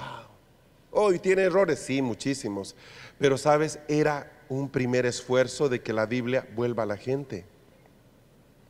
La segunda cosa que recupera Lutero, y la más famosa, es la salvación por fe.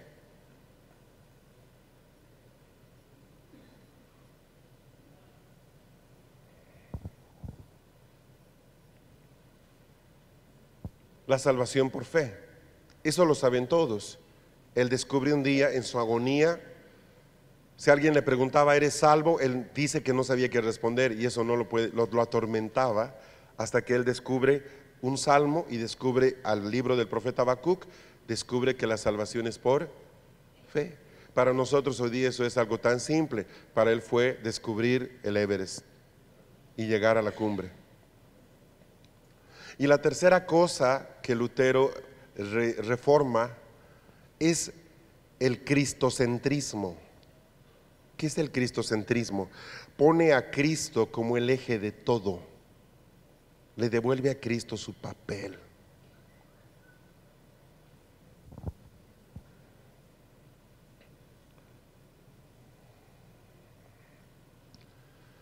Para ponerlo fácil, hay 4 palabras o 4 expresiones que utiliza Lutero.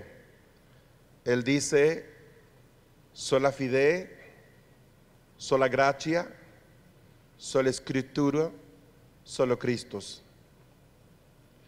Sola fidei, sola gratia, sola escritura, solo Christus. ¿Qué significa eso? Sola fidei, ¿sí? Solo fe. Es la fe lo único que Dios necesita para salvarte. No obras, no indulgencias, no pagos. Ay, pues mire, quiere salvar a su esposo, haga una ofrendita. ¿Entiende, verdad? Ya Lutero lo resolvió eso en 1517. Algunos todavía no en el enlace, pero bueno, ahí queda.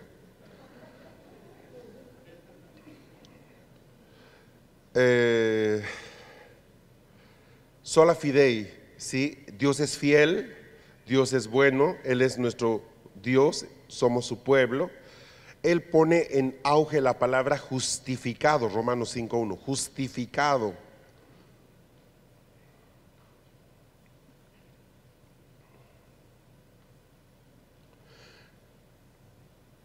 Sola gracia, solo gracia, ¿sí?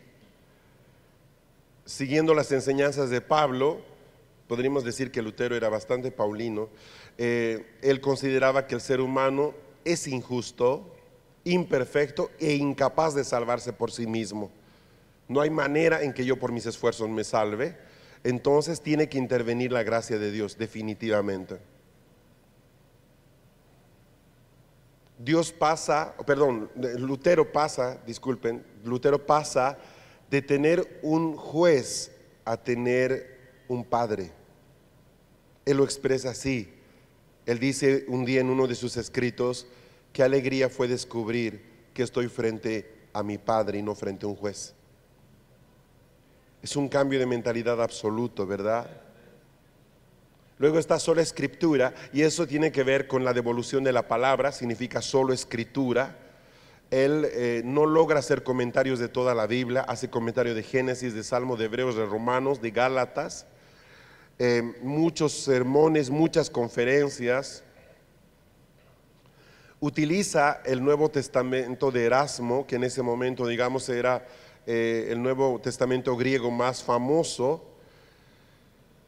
pero no el más preciso. Entonces hay errores, sin duda hay errores, pero eran errores básicamente porque esto era muy inicial, muy fresco, muy pequeño.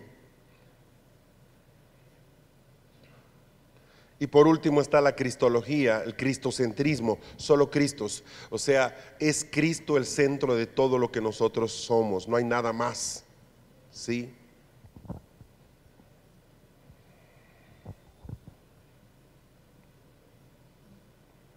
Ahora, en medio de todo, Lutero siguió celebrando misa hasta que murió, siguió bautizando infantes. Él no logra ver todo, quiero que entiendan, no puede ver todo. Y esto es un poco crítico, ¿sí? Porque más o menos en el lapso que vive Lutero, Dios levanta otras personas. Unos años después nace Calvino, por ejemplo. Él no era alemán, pero este hombre termina siendo un erudito impresionante. Este hombre es el primero en escribir Institución Cristiana, que en ese momento era un libro de bolsillo. Hoy día es un mamotreto de ese tamaño, pero en realidad era un libro de bolsillo.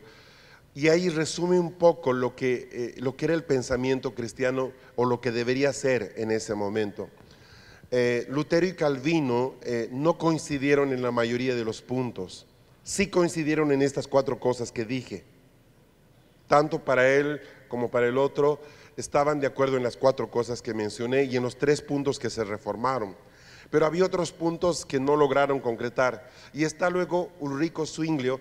Este hombre, Zwinglio, es muy importante también. Él va a generar un pensamiento. Él era un hombre muy distinto a los otros dos. Más que pensador, era un hombre de guerra. De hecho, él va a morir en una guerra. Es un hombre que logra unificar los clanes. Un hombre muy tremendo, que tampoco era entendido. Entonces, yo estoy convencido en mi interior de que si de alguna manera los reformadores se hubieran puesto de acuerdo, hubieran podido ver más lejos.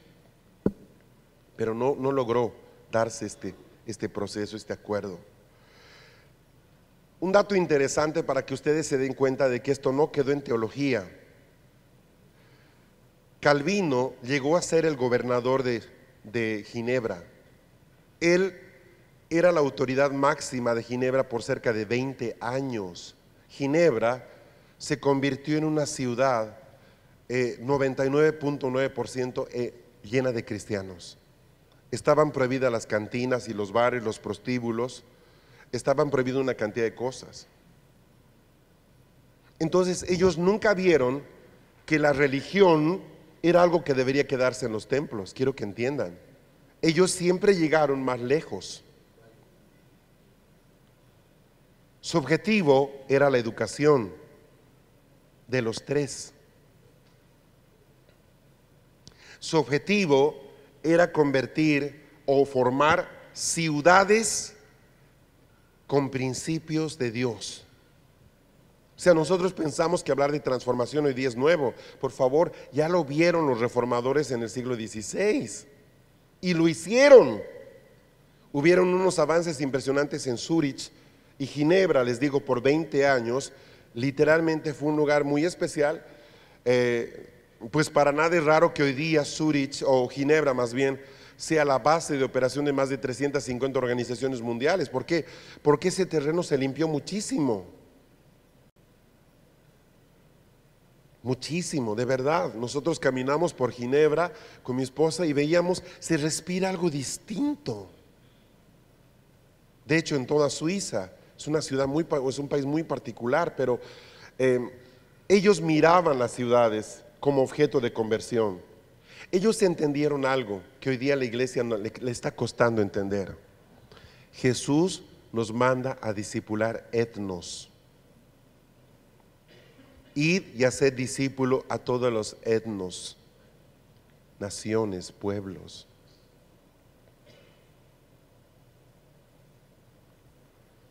Esta tarde le voy a mostrar una entrevista que le hice a la profeta Ana para este evento. Y va a darse cuenta cómo piensa un profeta. La grabación que le hice fue por el internet, pero ella la editó y detrás de ella puso una imagen, una fotografía. ¿Sabe qué puso? Puso la fotografía del monte más elevado de los Alpes suizos. Y él me dijo: Fer, para que lo que estoy diciendo sea escuchado desde las alturas de Europa. O sea, quiero que entienda cómo piensa un profeta. Evangelizar una ciudad no es tocar la puerta y ofrecerle el librito de las 4 leyes espirituales. Evangelizar tiene que ver con el hecho de hablar a la ciudad desde las alturas y declarar la ciencia y el conocimiento de Dios sobre la gente. No tiene que ver con ir a golpear puertas. Si puede hacerlo, hágalo, es bueno. Pero de lo que estoy hablando aquí es lo que dice Efesios 3, de que nosotros podamos movernos en las dimensiones, en las alturas, y desde ahí hablar de la sabiduría de Dios a los principados y a las potestades. O sea, de eso se trata.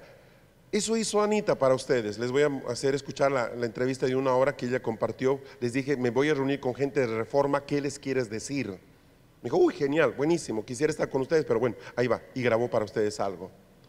Pero no solo eso, se dio el trabajo de poner una imagen detrás de ella, una fotografía de un monte que se llama en alemán o en francés, algo así, como que la pequeña Virgen es el nombre de este monte, en francés. No me acuerdo, me lo dijo cómo era, bueno, ahí queda. Y me decía: para que salga desde las alturas de tierras de Reforma, mis palabras. O sea, es eso. O sea, nosotros los profetas hemos pasado el símbolo. Hemos pasado el símbolo hace rato. Hace rato. O sea, deberíamos de haber pasado el símbolo.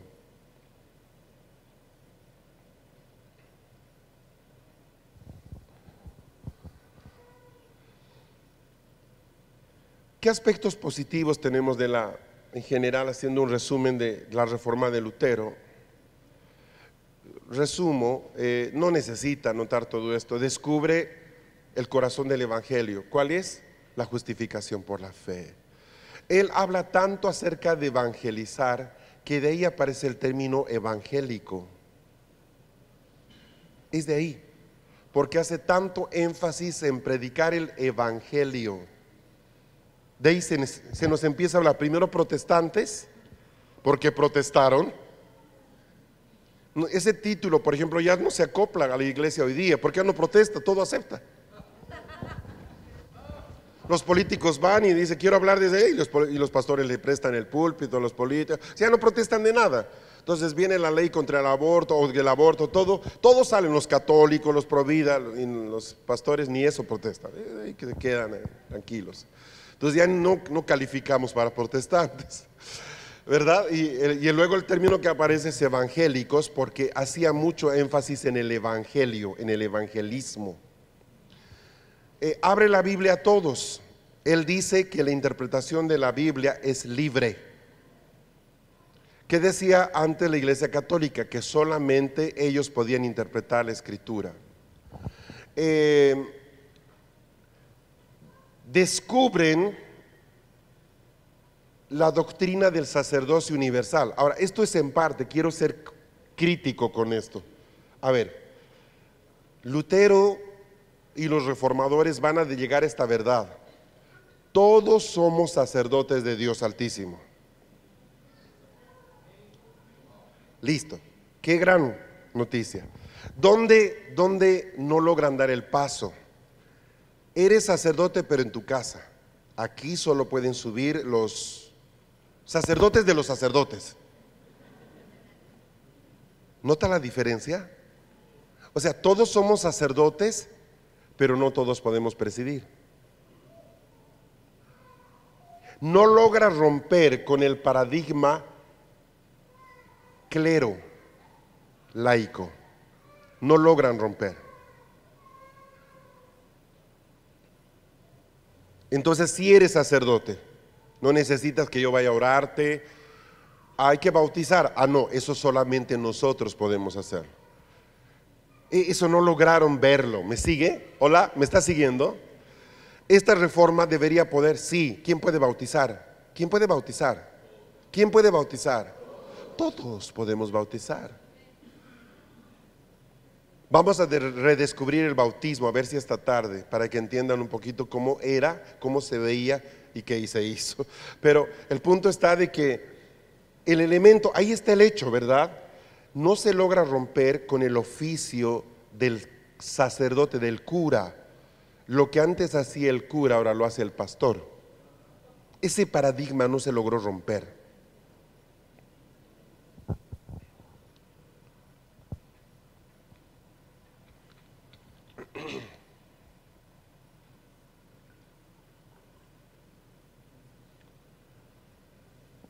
Dio un importante empuje a la adoración. Es el, si ustedes quieren, uno de los más antiguos exponentes de la himnología. Solo Lutero compuso muchísimos himnos.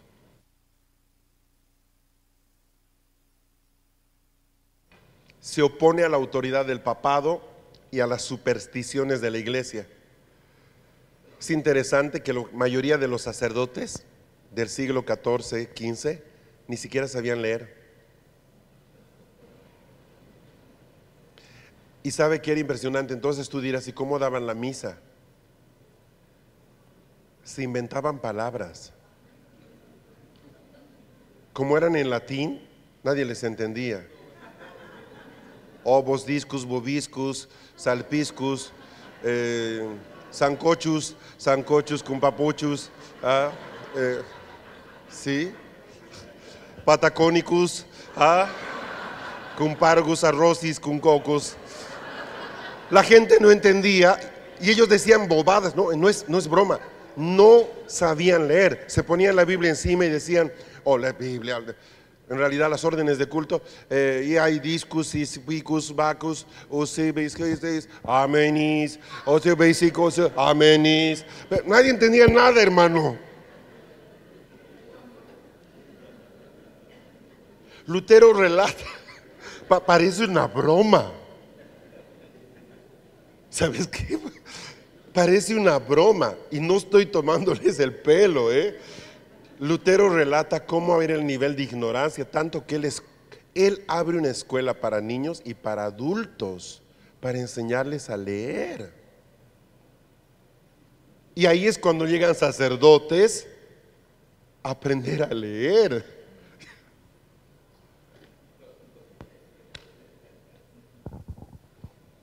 Qué cosa más impresionante.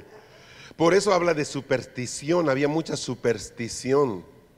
Entonces imagínase para una mente que salía de todo ese contexto animista, pagano, ¿sabe lo que era la hostia y la copa? Era todo un misticismo. O sea, beber a Dios. Eran cuestiones muy fuertes. Ese, por ejemplo, fue un tema que nunca lograron armonizar los reformadores.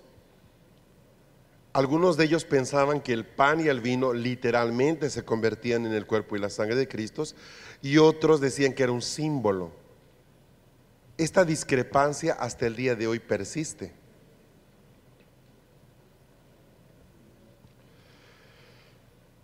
Lutero fue un gran siervo de Dios, sin lugar a duda. Sin su iniciativa no hubiera habido la reforma. Fue un hombre muy valiente, muy valiente. ¿Qué aspectos negativos tenemos?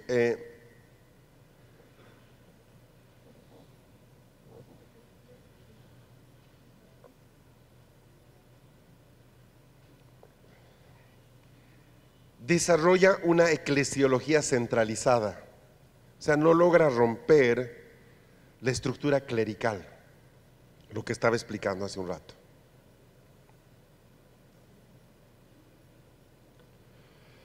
Otro tema delicado es que él se inclina mucho hacia los ricos y poderosos y no tanto, digamos, a los pobres, se aleja bastante de los pobres.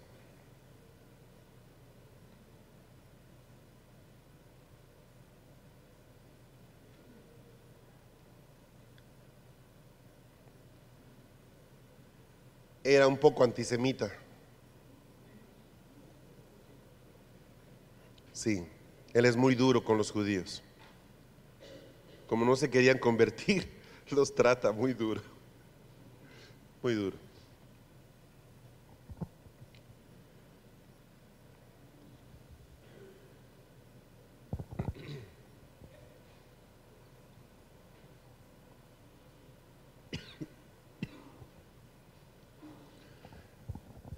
En el proceso de estos reformadores hay algo que se despierta, para ser precisos, y hoy día lo podemos entender, y es que se despierta el espíritu de la profecía. Sí, o sea, empiezan a hablar de esta manera: así dice el Señor. Eso se había perdido por más de 10 siglos.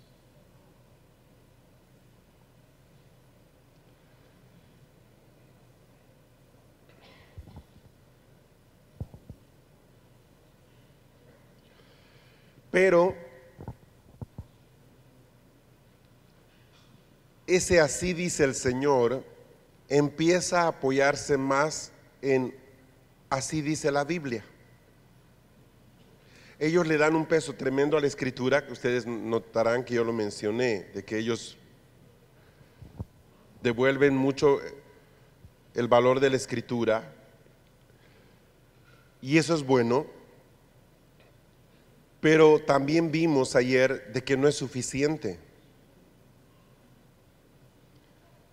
Dependiendo la traducción que usted utilice, puede que hasta encuentre errores. Es posible.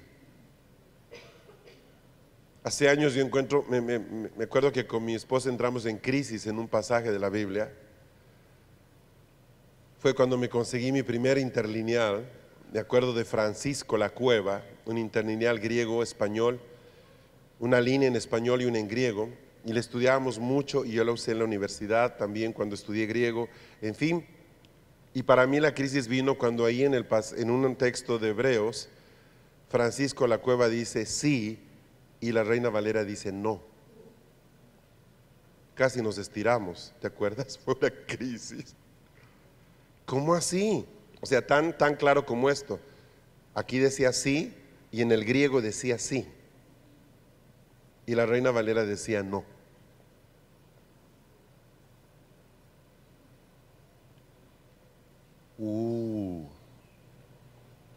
Entonces, es posible, quiero que entienda esto y lo digo con mucho cuidado y respeto, amamos la Biblia, pero necesitamos revisiones con gente llena del Espíritu de Dios y no del espíritu de iglesia. La mayoría de los revisionistas, yo tuve un profesor en la universidad que era consultor y era revisor de la Biblia Caribe, por ejemplo. Era un inglés. Y el gran problema de los eruditos que han hecho las revisiones es que es gente que tiene una mente griega terrible. Entonces, lógicamente que cuando tú lees la Biblia en el lenguaje original, vas a encontrarte con que tenemos un problema. Hay una cantidad de palabras que no las tenemos en español. Y quieras o no, para eso tú necesitas buscar una palabra que se acerque. Y es ahí donde podemos acercarnos de verdad o alejarnos. ¿Entienden lo que estoy diciendo, verdad? ¿Por qué? ¿Cuántos de la iglesia conocen griego o hebreo o arameo? Entonces dependemos de traducciones. Pero hasta qué punto, y es que yo sé, Dios utiliza hasta el diablo para sus fines, ¿verdad? Pero hasta qué punto nosotros podemos considerar la infalibilidad de la traducción, no de la Biblia, de la traducción. Yo soy muy desconfiado. Al momento tenemos como 34 versiones de la Biblia, porque trato de cotejar y revisar y ver, y cada vez que mi esposa encuentra algo que me dice, mira lo que dice acá, le digo, miremos lo que dice el original, a ver. Pero aún hay originales y originales. Entonces, por ejemplo, los manuscritos más antiguos que tenemos quizás datan del año, qué sé yo, 300, Horacio, 300, sí. Ya ahí del segundo siglo. Estamos orando porque en esta manifestación de Cristo, y nos unimos en esto, únanse conmigo, hasta el 2017, que pasan los 500 años de la Reforma, sabemos que hay manuscritos guardados, más antiguos todavía. Estamos orando porque aparezcan los manuscritos del primer siglo, porque ya para el año 90 circulaban muchos de los documentos de lo que hoy día llamamos la Escritura. Entonces, hay una cantidad de escritos, se han encontrado manuscritos, por ejemplo, muy impresionantes del Evangelio de San Mateo en arameo. Todavía hay una discusión si el primer Evangelio de Mateo fue escrito en hebreo o en arameo, por ejemplo. De hecho, yo tengo en mi mano una Biblia que me regalaron hace años, que es tomada solamente del arameo, aunque sabemos que el arameo no fue todo el Antiguo Testamento escrito en arameo, sino en hebreo y arameo. Pero tengo una versión completa en arameo, Antiguo y Nuevo Testamento. Arameo español, quiero decir. Entonces, hace no muchos años encontraron unos manuscritos de algunos capítulos de Mateo muy interesantes que están en arameo, por ejemplo, cuando se estimó y se dijo que Mateo escribió solo en hebreo. Habrá que ver. El punto está de que sabemos de que tiene que salir a luz versiones más puras de la palabra.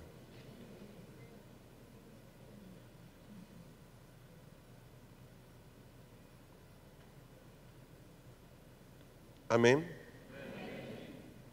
Necesitamos eso. Entonces han aparecido versiones muy impresionantes como la Biblia textual. Es muy interesante la Biblia textual, pero es una Biblia que difícilmente la iglesia evangélica la puede agarrar. ¿Por qué? Porque rompe muchas tradiciones. Literalmente ahí te cortan todos los pasajes que no están en los manuscritos antiguos, te los tiran a un lado. Ahora, me parece sano. O sea, si algo fue añadido, qué bueno que me digan esto fue añadido. Si hoy día usamos la Biblia de las Américas es porque aquí te dice, este texto no está en el documento original, por si acaso. Por ejemplo, el famoso pasaje de que este género no sale sino con oración y ayuno, es uno de los más polémicos, porque por un lado Jesús dice, vayan, les doy autoridad sobre todo enfermedad, sobre todo obra del enemigo, y luego vuelven y Jesús les dice, sí, este no sale si no es con ayuno y oración. ¿No les parece una contradicción extraña? Pues ahí está, ese pasaje fue añadido muy posterior. En el original o en el más antiguo, si quieren, que tenemos hasta hoy, no está ese pasaje. Pero ¿cuánta teología se ha hecho en base a eso? Va a haber liberación, ayuno y oración. Entonces yo he hablado con pastores que le decía, pastor, yo he predicado de esto en sus iglesias y se han acercado y me decían, oiga pastor, no, yo creo que el ayuno y oración es muy importante. Sí, lo que estoy diciendo es que en ese pasaje no está. No estoy diciendo si es importante o no, estoy diciendo no está. No, pero a mí me parece que está mal lo que usted está diciendo. Pues, entonces me estoy inventando, o sea, revisa. Pero la gente prefiere la tradición. Pues que a mí me dice, me gusta esto, yo enseñé esto y no quiero que usted enseñe nada en contra de lo que yo enseñé. ¿Estamos de acuerdo? Uno tiene que tener fidelidad a la palabra y al espíritu, no a la tradición. Pero quiero que entienda que esto es difícil aún hoy.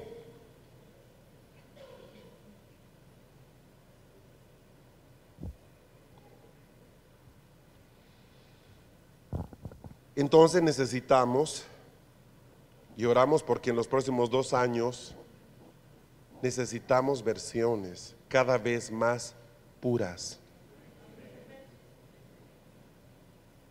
La Biblia textual, repito, es un muy interesante material, pero tú sabes que no tiene presupuesto. Esa Biblia no está saliendo al público porque no hay plata. Todos le ponen dinero a la Reina Valera, hasta los masones.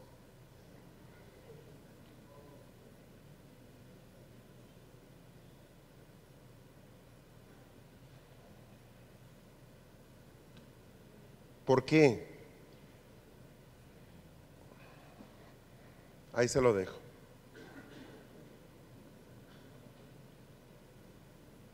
De hecho, la imprenta más importante que sacaba la Biblia textual estaba en Venezuela.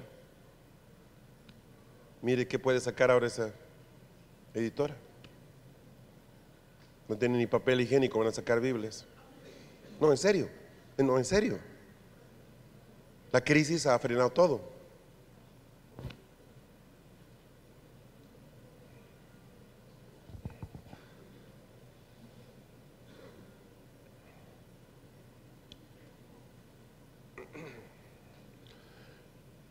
Los reformadores no logran romper todo lo que había que romper.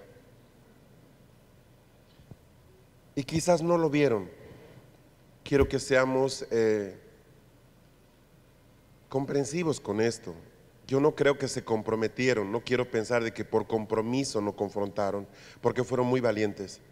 Yo creo que más fue un punto ciego, no lo vieron.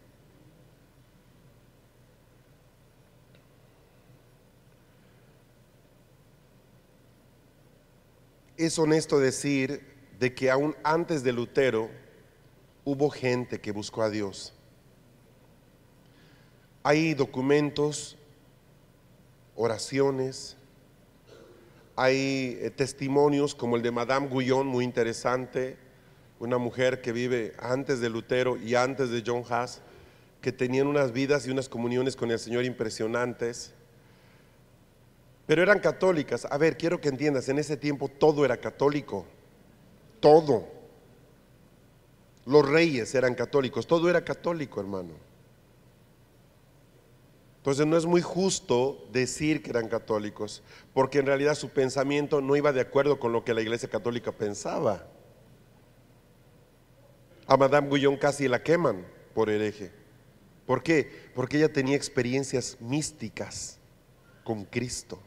Se iba con el Señor a pasear.